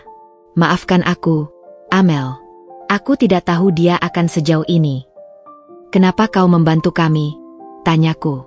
"Dia mengancam akan meninggalkanku ketika tahu aku hamil. Katanya tidak mau bertanggung jawab." Diana menyeka air matanya. "Aku sadar, satu-satunya cara untuk melindungi anakku adalah dengan menghentikan kebohongannya." Malam itu, rumahku yang hampir terbakar terasa seperti metafora untuk hidupku. Rusak, tapi masih berdiri. Masih bisa diperbaiki. Sementara Wawan ditahan di kantor polisi untuk diperiksa, aku berdiri di depan rumah yang penuh dengan kenangan. Rumah yang dulu menjadi tempat cinta kami bersemi, kini menjadi saksi bisu kehancuran segala sesuatu. "Kau bisa tinggal di sini malam ini," kata Sari. "Aku akan menemanimu." Tapi aku menggeleng. "Tidak, aku butuh waktu sendiri." Dengan ditemani polisi yang berjaga, aku masuk ke rumah untuk pertama kalinya sejak meninggalkannya. Semuanya masih sama, tapi terasa sangat asing. Seperti memasuki rumah orang lain. Di kamar tidur, kudapati lemari pakaian Wawan sudah hampir kosong. Hanya tersisa beberapa pakaian lama. Di meja kerjanya, semua dokumen penting sudah hilang. Tapi yang tidak dia tahu adalah, aku masih memiliki salinan semua dokumen itu. Pukul 11 malam, saat aku sedang duduk di ruang keluarga, telepon rumah berdering. Aku mengangkatnya dengan hati-hati. "Amel, ini ibu. Kami baru saja mendengar tentang kebakaran. Apakah kamu baik-baik saja?" "Ibu, aku baik. Hanya sedikit kaget." "Wawan, dia sudah ditahan." Suara ibu mertuaku bergetar. "Untuk sementara, ya. Tergantung hasil penyelidikan." Dia menarik napas dalam. "Kami akan mendukungmu, Amel. Apapun yang terjadi." Saat menutup telepon, aku menyadari sesuatu. Pertempuran ini mungkin belum berakhir. Tapi setidaknya malam ini, kebenaran mulai terungkap. Dan dengan setiap bukti yang bermunculan, posisiku semakin kuat. Sebelum tidur, kuambil buku catatan biru itu sekali lagi. Tapi kali ini, aku tidak membacanya. Aku menyimpannya di laci, bersama dengan semua kenangan pahit tentang pernikahanku. "Besok adalah hari baru," bisikku pada diri sendiri. "Dan kali ini, aku yang akan mengendalikan hidupku." Sementara di luar, bulan purnama bersinar terang, menerangi rumah yang nyaris terbakar itu, sebuah simbol dari kehancuran yang akhirnya membawa kejelasan. Dan untuk pertama kalinya dalam berbulan-bulan, aku bisa melihat masa depan dengan jelas. Masa depan tanpa Wawan, tanpa kebohongan, dan tanpa rasa takut. Keesokan paginya, aku terbangun dengan perasaan aneh. Rumah yang dulu terasa hangat dan penuh cinta, kini terasa seperti museum yang menyimpan kenangan-kenangan pahit. Matahari pagi menyinari ruang keluarga melalui jendela yang masih tertutup sebagian, menampakkan debu-debu yang berterbangan seperti metafora dari hubungan kami yang telah usang. Pukul 7 pagi, telepon rumah berdering. Aku mengangkatnya dengan hati-hati, siap menghadapi apapun, atau siapapun, di seberang sana. Amel, ini Pak Handoko dari notaris. Suara tua yang familiar itu membuatku sedikit lega. Ada perkembangan mendesak yang harus kusampaikan. Apa itu, Pak? Wawan kemarin siang, sebelum insiden kebakaran, datang ke kantorku dengan dokumen-dokumen untuk mengalihkan kepemilikan rumah ini ke sebuah perusahaan atas namanya sendiri. Dudukku hampir terjungkal. Apa? Tapi bagaimana bisa?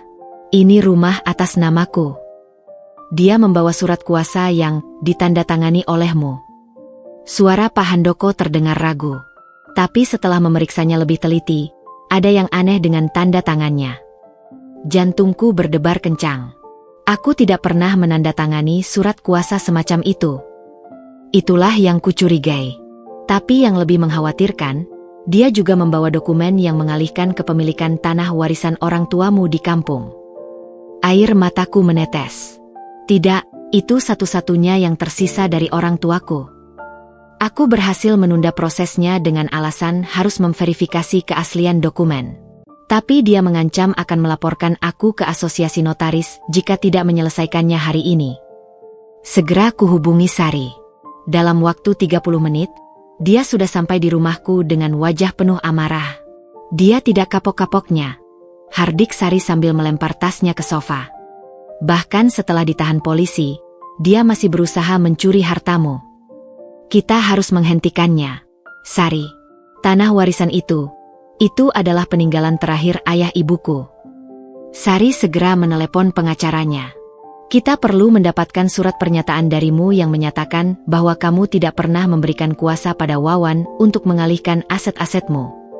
Sementara Sari mengurus dokumen-dokumen hukum, aku memutuskan untuk mengunjungi Wawan yang masih ditahan di kantor polisi. Aku perlu menghadapinya langsung, mendengar dari mulutnya sendiri sampai sejauh apa rencananya. Pukul 10 pagi, aku berdiri di ruang interogasi kantor polisi. Wawan masuk dengan tangan terborgol, wajahnya tampak lelah tapi masih menyimpan sisa-sisa kesombongan. Akhirnya kamu datang juga, katanya dengan senyum sinis. Kangen padaku. Aku di sini untuk membicarakan tanah warisanku. Wawan, hentikan semua ini. Dia tertawa. Terlambat, sayang. Semua proses sudah berjalan. Besok, rumah dan tanah itu akan resmi milikku. Tidak mungkin. Aku tidak pernah menandatangani surat kuasa. Tapi ada tanda tanganmu di sana. Matanya berbinar. Dan itu sudah diverifikasi oleh notaris. Tanda tangan palsu. Dan Pak Handoko sudah tahu itu. Wawan mendadak diam, senyumnya menghilang. Dia bilang apa padamu? Bahwa dia mencurigai keaslian dokumen-dokumenmu. Dan sekarang, dengan semua bukti yang kita miliki. Apa yang kau mau, Amel? Uang? Sebagian dari hartamu? Katakan saja. Suaranya mulai panik. Aku ingin kau menghentikan semua kebohongan ini. Mengakui apa yang kau lakukan. Dan kembalikan semua yang kau curi dariku. Dia memandangku dengan tajam. Kalau aku tidak mau, maka kau akan menghadapi tidak hanya tuntutan perdata, tapi juga pidana. Penggelapan, pemalsuan tanda tangan, percobaan pembakaran. Kau bisa menghabiskan sisa hidupmu di penjara. Untuk pertama kalinya, aku melihat ketakutan sejati di matanya. Tapi kemudian, ketakutan itu berubah menjadi kemarahan. Kau pikir kau menang? Kau tidak tahu segalanya. Amel, ada sesuatu yang lebih besar dari yang kau bayangkan. Apa maksudmu? Dia tertawa getir. Coba tanyakan pada sahabatmu yang suci itu. Tanyakan mengapa dia begitu bersemangat membantumu. Aku berdiri, merasa percakapan ini tidak akan membawa kemana-mana. Aku pergi. Tapi ingat, Wawan, ini peringatan terakhir. Hentikan semua ini, atau kau akan menyesal. Saat aku berbalik untuk pergi, dia berteriak, dia juga punya rahasia.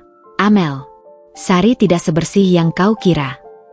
Aku mengabaikan teriakannya dan keluar dari ruangan. Tapi kata-katanya tertanam dalam pikiranku. Apa maksudnya tentang Sari? Sore hari, saat aku dan Sari sedang memeriksa dokumen-dokumen di rumah, bel pintu berbunyi. Di depan pintu berdiri seorang wanita parubaya dengan tas kerja profesional. Ibu Amel? Saya Mira dari Lembaga Perlindungan Konsumen. Kami menerima laporan tentang penipuan investasi yang melibatkan suami Anda. Aku mempersilakannya masuk. Investasi? Apa maksudnya? Dia mengeluarkan beberapa brosur dan dokumen. Banyak masyarakat yang menginvestasikan uang mereka dalam proyek properti yang dikelola suami Anda. Tapi sekarang, proyek itu ternyata fiktif. Sambil memeriksa dokumen-dokumen itu, aku menemukan sesuatu yang membuat darahku mendidih. Wawan tidak hanya mencuri dariku, dia juga menipu puluhan orang lain, menggunakan namaku sebagai jaminan. Salah satu korban adalah ibu hamil yang kehilangan semua tabungannya untuk persalinan, kata Mira dengan suara sedih. Ada juga seorang bapak tua yang uang pensiunnya hilang. Aku tidak bisa menahan air mata. Aku tidak tahu tentang ini. Saya percaya ibu tidak terlibat. Tapi kami membutuhkan bantuan ibu untuk mengungkap semua ini. Malam itu, setelah Mira pergi, aku duduk termenung di ruang keluarga. Betapa egoisnya aku selama ini, hanya memikirkan kerugianku sendiri, tanpa menyadari bahwa ada banyak korban lain yang mungkin lebih menderita. Sari mendudukiku di sampingku. Kita akan membantu mereka, Amel. Ini bukan hanya tentangmu lagi, ini tentang keadilan untuk semua korban Wawan. Tapi kemudian, aku teringat kata-kata Wawan tentang Sari. Sari, ada sesuatu yang ingin kutanyakan padamu. Dia menatapku dengan curiga. Apa itu? Wawan bilang, kau menyembunyikan sesuatu. Apa maksudnya? Wajah Sari berubah pucat. Dia hanya mencoba memecah belah kita, Amel. Tapi kenapa dia secara spesifik menyebutkanmu? Sari menarik napas dalam. Ada sesuatu, tapi bukan seperti yang kau pikirkan. Dia berjalan ke tasnya dan mengeluarkan sebuah map lama. Aku sudah mencurigai Wawan sejak setahun yang lalu. Aku membuka map itu dengan tangan gemetar. Isinya adalah foto-foto Wawan dengan berbagai wanita, laporan transaksi mencurigakan, bahkan catatan tentang pertemuannya dengan para korban investasi palsu. Kenapa kau tidak memberitahuku? Karena setiap kali aku mencoba, kau selalu membelanya. Kau bilang aku terlalu paranoid, bahwa aku iri dengan kebahagiaanmu. Aku teringat beberapa kali Sari memang pernah menyinggung tentang kecurigaannya pada Wawan, dan aku selalu mengabaikannya, bahkan marah padanya. Aku minta maaf, Sari. Aku seharusnya mendengarkanmu. Dia memelukku. Tidak apa-apa. Yang penting sekarang kita bersama-sama menghentikan dia. Pukul 9 malam, teleponku berdering lagi. Kali ini dari pengacara yang menangani kasus perceraian kami. Ibu Amel, ada perkembangan penting. Kami menemukan rekening-rekening rahasia atas nama Wawan di beberapa bank luar negeri. Totalnya mencapai 5 miliar rupiah. 5 miliar? Tapi dari mana? Dari investasi bodong yang dia jalankan. Dan ada sesuatu yang lain. Apakah itu? Dia juga memiliki properti di Singapura, sebuah apartemen mewah yang dibeli setahun yang lalu. Mendengar ini, aku menyadari bahwa pertempuran ini jauh lebih besar dari yang kubayangkan. Wawan bukan hanya suami yang tidak setia. Dia adalah penipu ulung yang telah merancang segalanya dengan sangat detail. Saat aku menutup telepon, mataku tertuju pada foto pernikahan kami yang masih tergantung di dinding. Wajah bahagia kami yang dulu, kini terlihat seperti olok-olok yang kejam. Aku akan menghentikanmu, Wawan, bisikku pada foto itu. Tidak hanya untukku, tapi untuk semua orang yang kau sakiti. Dan untuk pertama kalinya, aku benar-benar memahami arti pertempuran ini. Ini bukan lagi tentang menyelamatkan hartaku. Ini tentang menghentikan seorang penipu profesional sebelum dia merusak lebih banyak kehidupan lagi. Malam itu, sebelum tidur, Kuambil keputusan untuk tidak hanya fokus pada perceraianku, tapi juga membantu semua korban Wawan mendapatkan keadilan. Karena sekarang aku tahu, aku bukanlah satu-satunya yang menderita karena kebohongannya. Pukul 5 pagi, aku terbangun dengan tekad yang membara. Cahaya pertama menyapu kegelapan, membawa serta kejelasan dalam pikiranku. Ini bukan lagi tentang menyelamatkan apa yang tersisa. Ini tentang membongkar setiap kebohongan dan memastikan Wawan tidak bisa lagi menyakiti siapapun. Sari masih tertidur di kamar guest, tapi aku sudah duduk di depan laptop, menyusun strategi dengan presisi seorang jenderal yang akan memasuki medan perang. Setiap dokumen, setiap bukti, setiap rekaman, semuanya harus disusun dengan rapi untuk menghancurkan kerajaan dusta yang dibangun Wawan. Pukul 7 pagi, Sari menemukanku masih berada di posisi yang sama. Sekarang dikelilingi oleh tumpukan dokumen dan beberapa papan planning yang kubuat dari karton bekas. "Amel, kamu tidak tidur semalaman?" tanyanya dengan suara serak. "Aku tidak bisa tidur. Lihat ini." Aku menunjuk papan planning yang berisi timeline kejahatan Wawan. Dia bukan hanya menipu kita, dia menjalankan operasi penipuan terorganisir. Sari memeriksa papan itu dengan mata semakin membesar. Dia memiliki lebih dari 50 korban, dan total kerugian mencapai 20 miliar.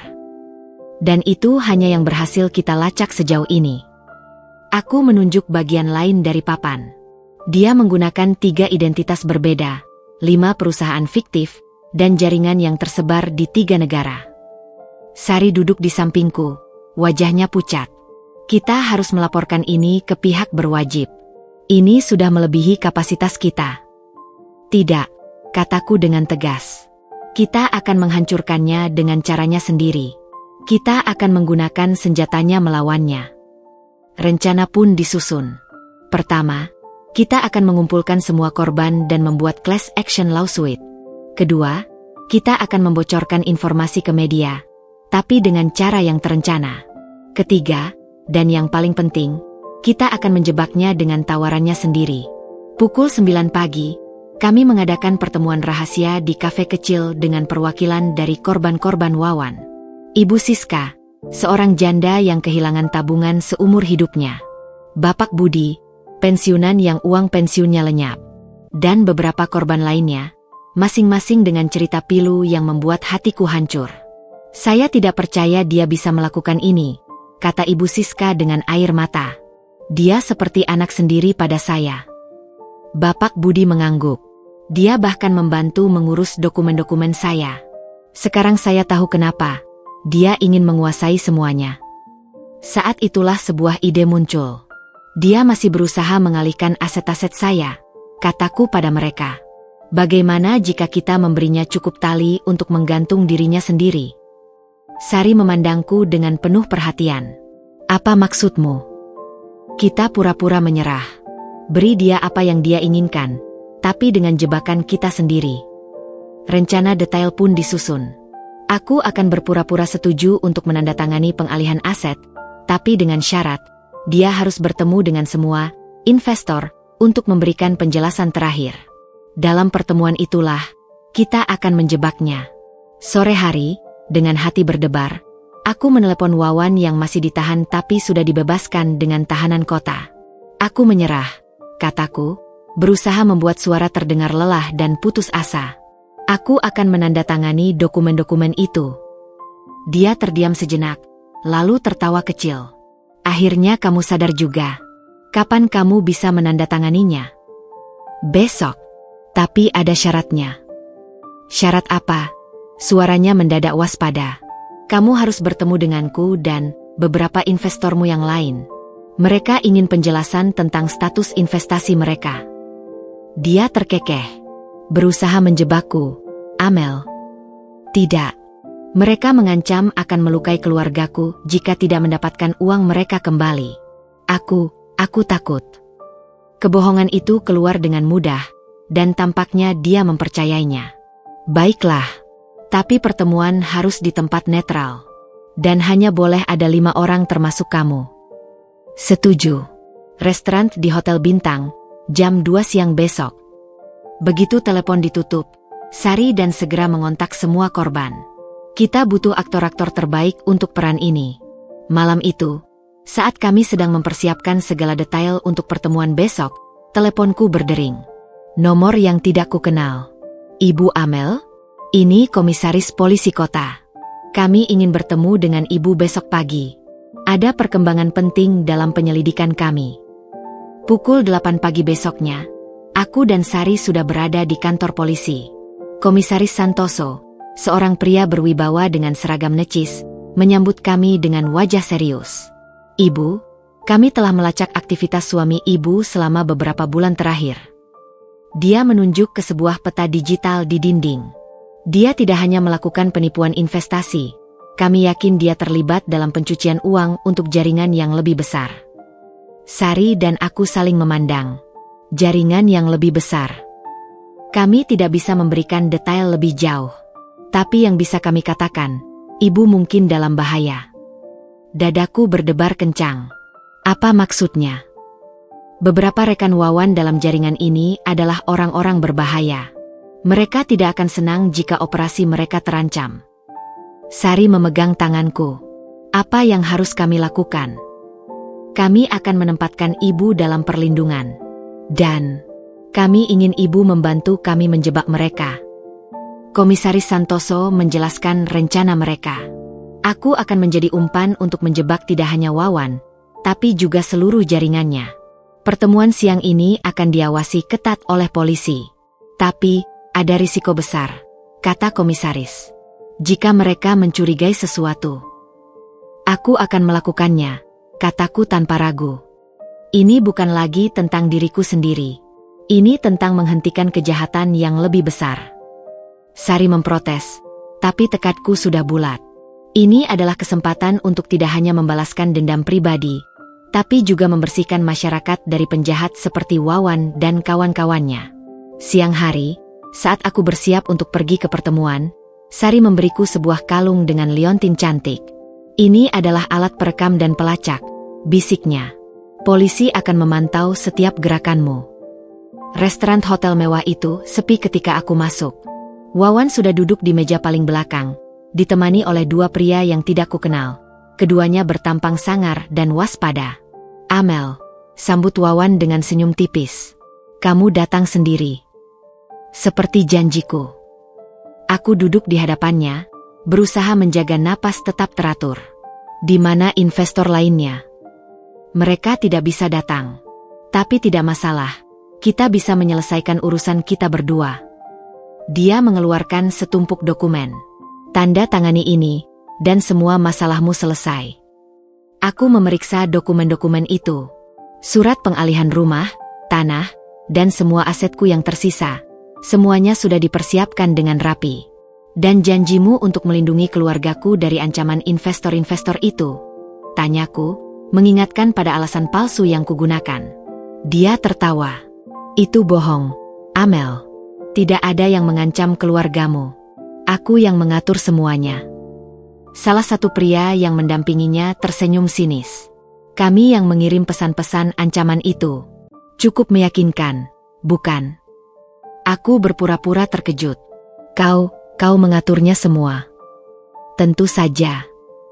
Wawan mendorong dokumen lebih dekat. Sekarang tanda tangani, sebelum kami menggunakan cara lain.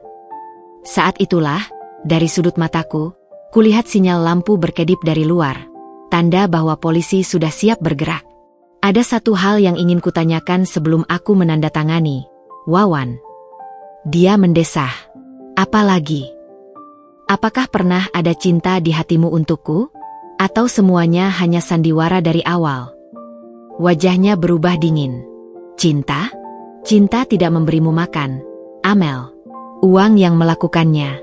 Dan kau adalah sumber uang yang mudah. Kata-katanya seperti pisau yang menancap di hatiku, tapi justru memberiku kekuatan untuk melanjutkan. Kalau begitu, aku punya kejutan untukmu. Kuangkat kalung yang diberikan Sari.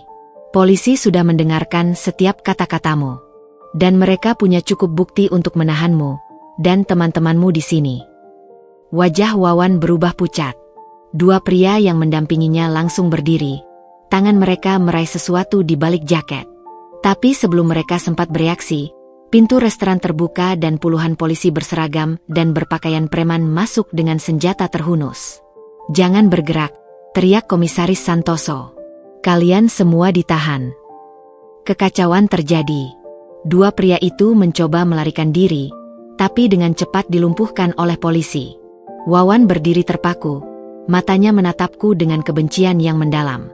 "Kau menjebakku," desisnya. "Aku hanya memberimu cukup tali untuk menggantung dirimu sendiri," jawabku dengan tenang.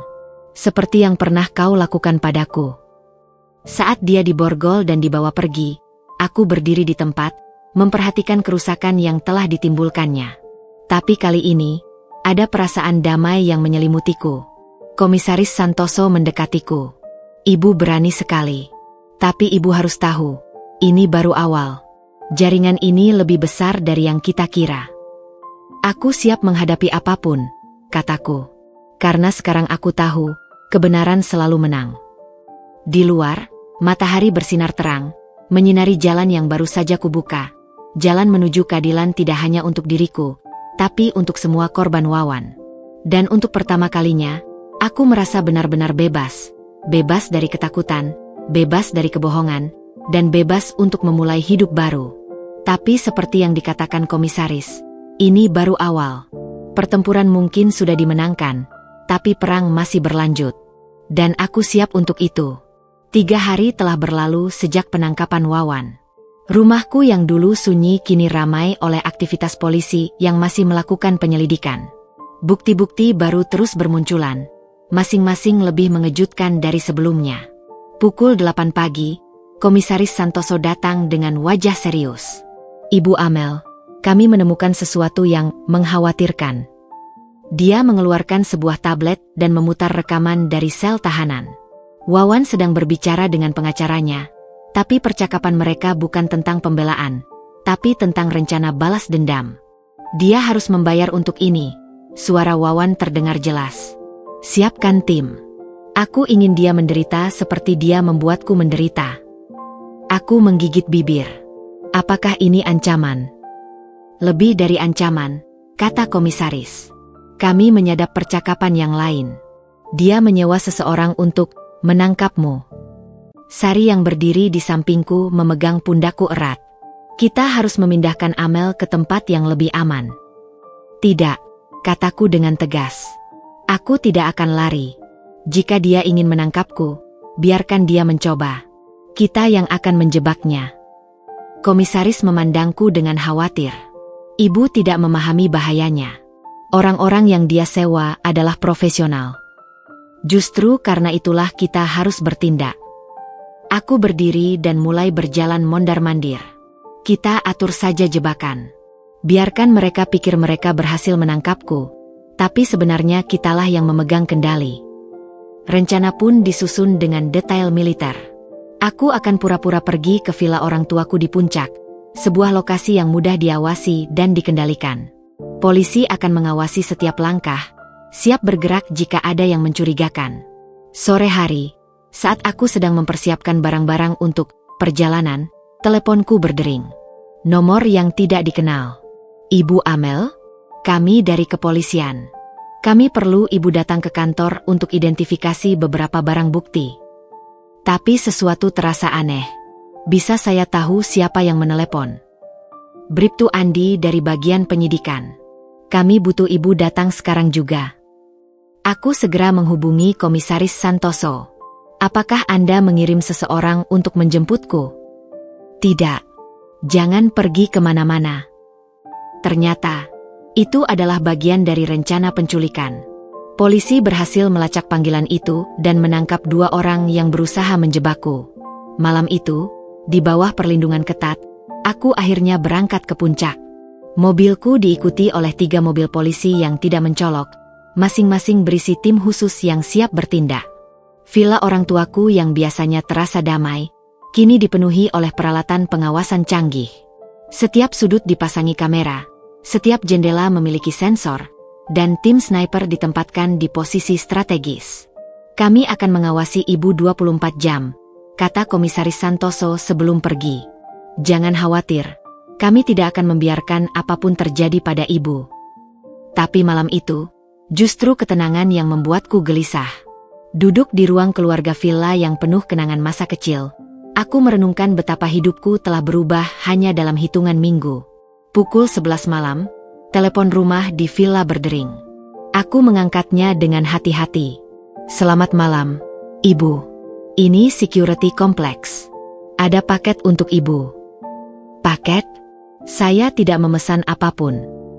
Bapak yang mengirimkan," katanya hadiah. Aku segera menghubungi tim pengawas. Ada paket mencurigakan. Tim penyapu ranjau segera dikerahkan. Paket itu berisi bunga, dengan kartu bertuliskan, "Aku akan datang untukmu." Mereka benar-benar berusaha menakut-nakutiku. Tapi yang tidak mereka tahu, justru ini membuat tekadku semakin kuat. Keesokan paginya, rencana mulai berjalan.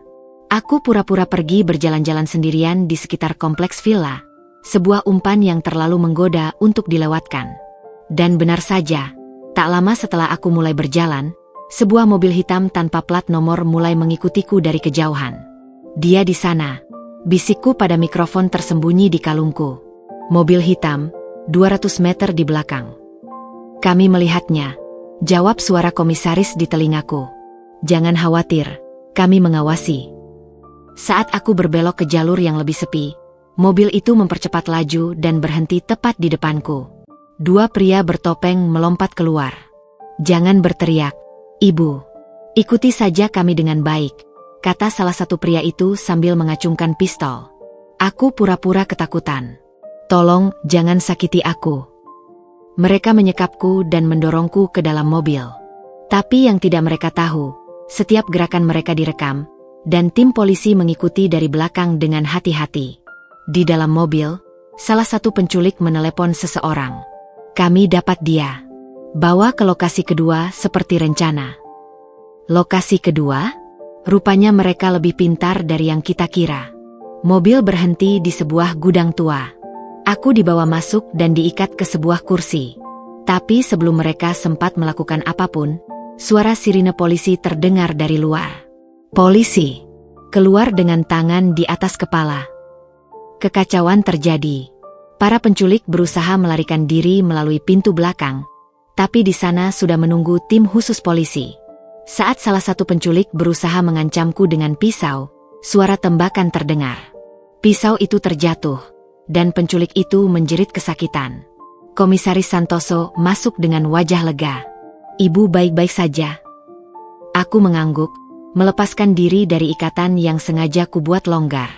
Mereka bicara tentang lokasi kedua.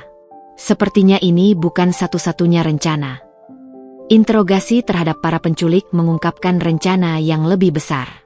Wawan tidak hanya ingin menculikku, dia ingin menyanderaku untuk memaksaku menarik semua tuntutan.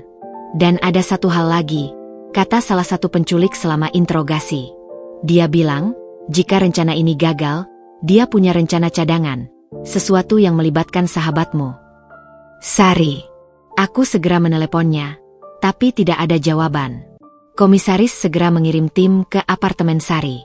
Mereka menemukan Sari dalam keadaan baik-baik saja, tapi laptopnya telah diretas dan semua data tentang kasus ini dicuri.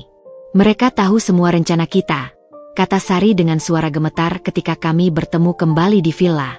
"Mereka tahu setiap langkah kita. Tapi justru inilah yang kita butuhkan. Karena sekarang kita tahu bahwa Wawan masih bisa berkomunikasi dari dalam tahanan, dan dia masih memiliki jaringan di luar. Dengan informasi ini, polisi melakukan pembersihan internal. Beberapa oknum yang membantu Wawan berkomunikasi dari dalam ditangkap, dan sistem keamanan di tempat penahanannya diperketat." Malam itu, duduk di balkon villa dengan secangkir teh hangat, aku menyadari sesuatu. Pertempuran ini telah mengubahku. Dari seorang istri yang polos dan percaya, menjadi seorang pejuang yang tidak takut menghadapi bahaya. "Kau menjadi sangat kuat," kata Sari sambil duduk di sampingku. "Aku tidak punya pilihan lain. Ketika seseorang mencoba menghancurkanmu, kau harus memilih, tumbang atau bertarung. Dan kau memilih untuk bertarung." Aku memandang bintang-bintang di langit malam. Tidak hanya untuk diriku sendiri, Sari.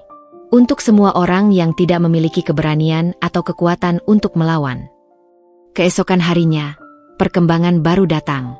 Salah satu penculik yang ditangkap bersedia menjadi sakon korban dengan imbalan perlindungan. Dia bukan dalang utama, kata penculik itu selama interogasi. Ada orang yang lebih besar di belakangnya. Wawan hanya pion. Informasi ini mengubah seluruh perspektif kita. Selama ini kita berpikir Wawan adalah otak dari segala kejahatan ini, tapi ternyata dia hanya bagian dari puzzle yang lebih besar. Komisaris Santoso mengadakan pertemuan darurat. Kami harus mengubah strategi. Ibu Amel mungkin dalam bahaya yang lebih besar dari yang kita kira. Tapi kali ini, ketakutan sudah tidak lagi menguasaiku. Karena aku tahu, selama kebenaran ada di pihakku, aku akan selalu memiliki kekuatan untuk melawan. Apapun yang terjadi, kataku pada mereka semua, aku akan terus berjuang. Tidak hanya untuk keadilan bagiku, tapi untuk semua korban yang tidak memiliki suara. Dan di sanalah, di villa orang tuaku yang penuh kenangan, aku bersumpah untuk tidak berhenti sampai setiap kebenaran terungkap, setiap kejahatan terhapus, dan setiap korban mendapatkan keadilan mereka. Karena sekarang aku mengerti, ini bukan lagi tentang Amel melawan Wawan. Ini tentang kebaikan melawan kejahatan. Dan dalam pertarungan seperti itu, tidak ada kata menyerah. 6 bulan telah berlalu sejak kekacauan terakhir di villa. Musim hujan telah tiba, membasahi Jakarta dengan air yang menyegarkan, seolah membersihkan segala kenangan pahit yang tertinggal. Pagi ini, aku berdiri di depan pintu pengadilan negeri, mengenakan setelan bisnis berwarna biru tua, warna yang menurut Sari melambangkan kekuatan dan ketenangan. Sari memegang tanganku erat. Siap? Aku mengangguk, menarik napas dalam-dalam. Lebih dari siap.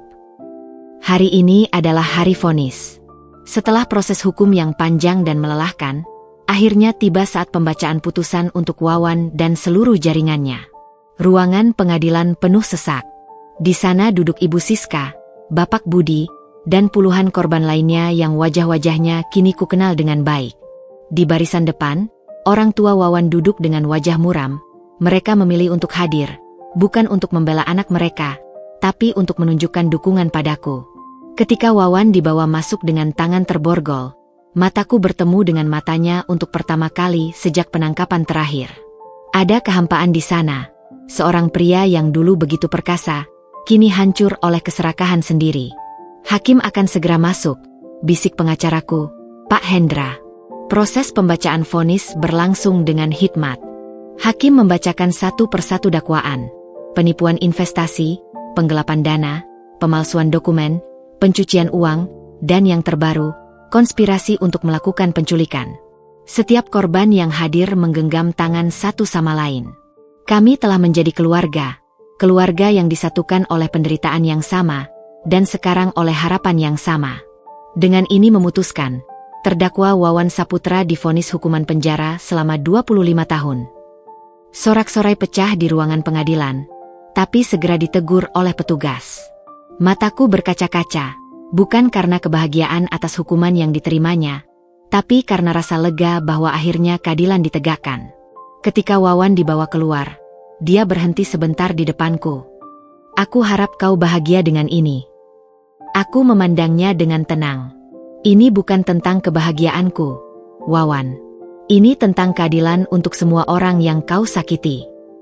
Dia mengangguk pelan, dan untuk pertama kalinya, kulihat penyesalan sejati di matanya. Aku menyesal, Amel, untuk semuanya. Kata-kata itu datang terlambat, tapi setidaknya sekarang dia menyadari kesalahannya. 3 bulan setelah vonis, hidupku telah berubah sepenuhnya. Rumah yang dulu menjadi saksi bisu penderitaanku, kini telah kujual. Dengan uang hasil penjualannya, kubeli sebuah apartemen kecil yang menghadap ke taman kota, tempat yang sama sekali tidak memiliki kenangan tentang Wawan. Suatu sore, aku dan Sari duduk di balkon apartemen baru itu, menikmati teh sambil memandangi anak-anak bermain di bawah. Diana melahirkan, kata Sari tiba-tiba. Seorang bayi perempuan. Apakah? Tidak. Dia memutuskan untuk tidak mencantumkan nama Wawan di akta kelahiran. Dia ingin anaknya mulai dengan lembaran baru. Aku menghela napas. Mungkin itu yang terbaik. Hidup terus berjalan. Aku kini mengelola sebuah yayasan untuk membantu korban penipuan finansial, menggunakan pengalamanku yang pahit untuk melindungi orang lain. Setiap hari, kami menerima lusinan korban yang membutuhkan bantuan, ibu-ibu rumah tangga yang ditipu pasangannya, pensiunan yang kehilangan tabungan, anak muda yang terjebak investasi bodong. Suatu hari, saat aku sedang menyusun laporan di kantor yayasan, seorang wanita muda datang dengan wajah penuh ketakutan. "Ibu Amel? Saya butuh bantuan. Suami saya." Dia tidak perlu menyelesaikan kalimatnya. Di matanya, kulihat bayangan diriku 1 tahun yang lalu. Seorang perempuan yang polos, percaya, dan akhirnya dikhianati. "Ceritakan pada saya," kataku sambil menyodorkan segelas air. "Dan percayalah, saya mengerti." Sementara kami berbicara, mataku tertuju pada foto yang tergantung di dinding. Foto diriku bersama semua korban yang telah kami bantu. Di bawahnya tertulis, "Kebenaran mungkin terlambat, tapi tidak pernah absen." Malam itu, saat aku pulang ke apartemen yang sunyi, kuambil buku catatan biru yang dulu kuselamatkan dari koper terkutuk itu. Buku yang menjadi awal dari semua pertempuranku. Dengan hati-hati, kubawa buku itu ke balkon dan membakarnya di sebuah mangkuk logam. Setiap halaman yang terbakar terasa seperti melepaskan beban yang kupikul selama ini. Sari yang kebetulan datang mengunjungiku, berdiri di sampingku. Akhirnya membebaskan diri. "Akhirnya," jawabku sambil memandangi abu yang tertiup angin. Tidak ada gunanya menyimpan kenangan pahit. Biarlah ini menjadi pelajaran, bukan beban. Beberapa minggu kemudian, aku mendapat kunjungan tak terduga. Ibu mertuaku datang dengan membawa sebuah kotak kayu. "Ini untukmu," katanya dengan mata berkaca-kaca. "Surat-surat dan foto-foto Wawan kecil. Aku pikir, mungkin kau ingin menyimpannya. Sebagai pengingat bahwa dulu, sebelum semua ini terjadi, dia adalah pria baik." Aku membuka kotak itu. Di dalamnya ada foto-foto Wawan semasa kecil, surat-surat cinta pertamanya padaku, bahkan gelang pertunangan yang dulu dengan malu-malu dia berikan padaku. "Terima kasih, Ibu. Tapi aku tidak bisa menyimpan ini." Ku kembalikan kotak itu padanya. Biarlah kenangan indah itu tetap menjadi milik Ibu. Aku harus melangkah maju. Dia memelukku erat. "Kamu seperti anak kandung bagiku, Amel. Apapun yang terjadi, kamu selalu punya keluarga di kami." Kini, 1 tahun setelah semua dimulai, aku duduk di taman dekat apartemen, menikmati matahari pagi. Seorang pria mendekati. Dia adalah salah satu relawan di yayasan yang baru bergabung beberapa bulan lalu. "Pagi, Amel. Indah sekali pagi ini, bukan?" Aku tersenyum. "Sangat indah." Malamnya, saat aku berdiri di balkon memandangi kota yang diterangi lampu-lampu, kusadari sesuatu yang penting. Perjalanan ini bukan tentang membalas dendam pada Wawan. Ini tentang menemukan diriku kembali. Amel yang kuat, Amel yang mandiri, Amel yang tidak takut untuk berdiri sendiri. Dia mungkin telah mengambil banyak hal dariku. Uang, rumah, bahkan kepercayaan. Tapi yang tidak bisa dia ambil adalah jiwaku. Dan pada akhirnya, itulah yang membawaku pada kemenangan sejati. "Terima kasih, Wawan," bisikku pada angin malam. "Karena tanpa pengkhianatanmu, aku tidak akan pernah menemukan kekuatanku yang sebenarnya." Dan dengan itu, aku akhirnya benar-benar bebas. Bebas dari masa lalu, bebas dari kebencian, dan siap untuk menyambut masa depan dengan hati yang lapang dan penuh harapan. Karena seperti kata pepatah, badai tidak berlangsung selamanya. Dan setelah hujan yang paling deras sekalipun, matahari selalu muncul kembali, lebih terang dan lebih hangat dari sebelumnya.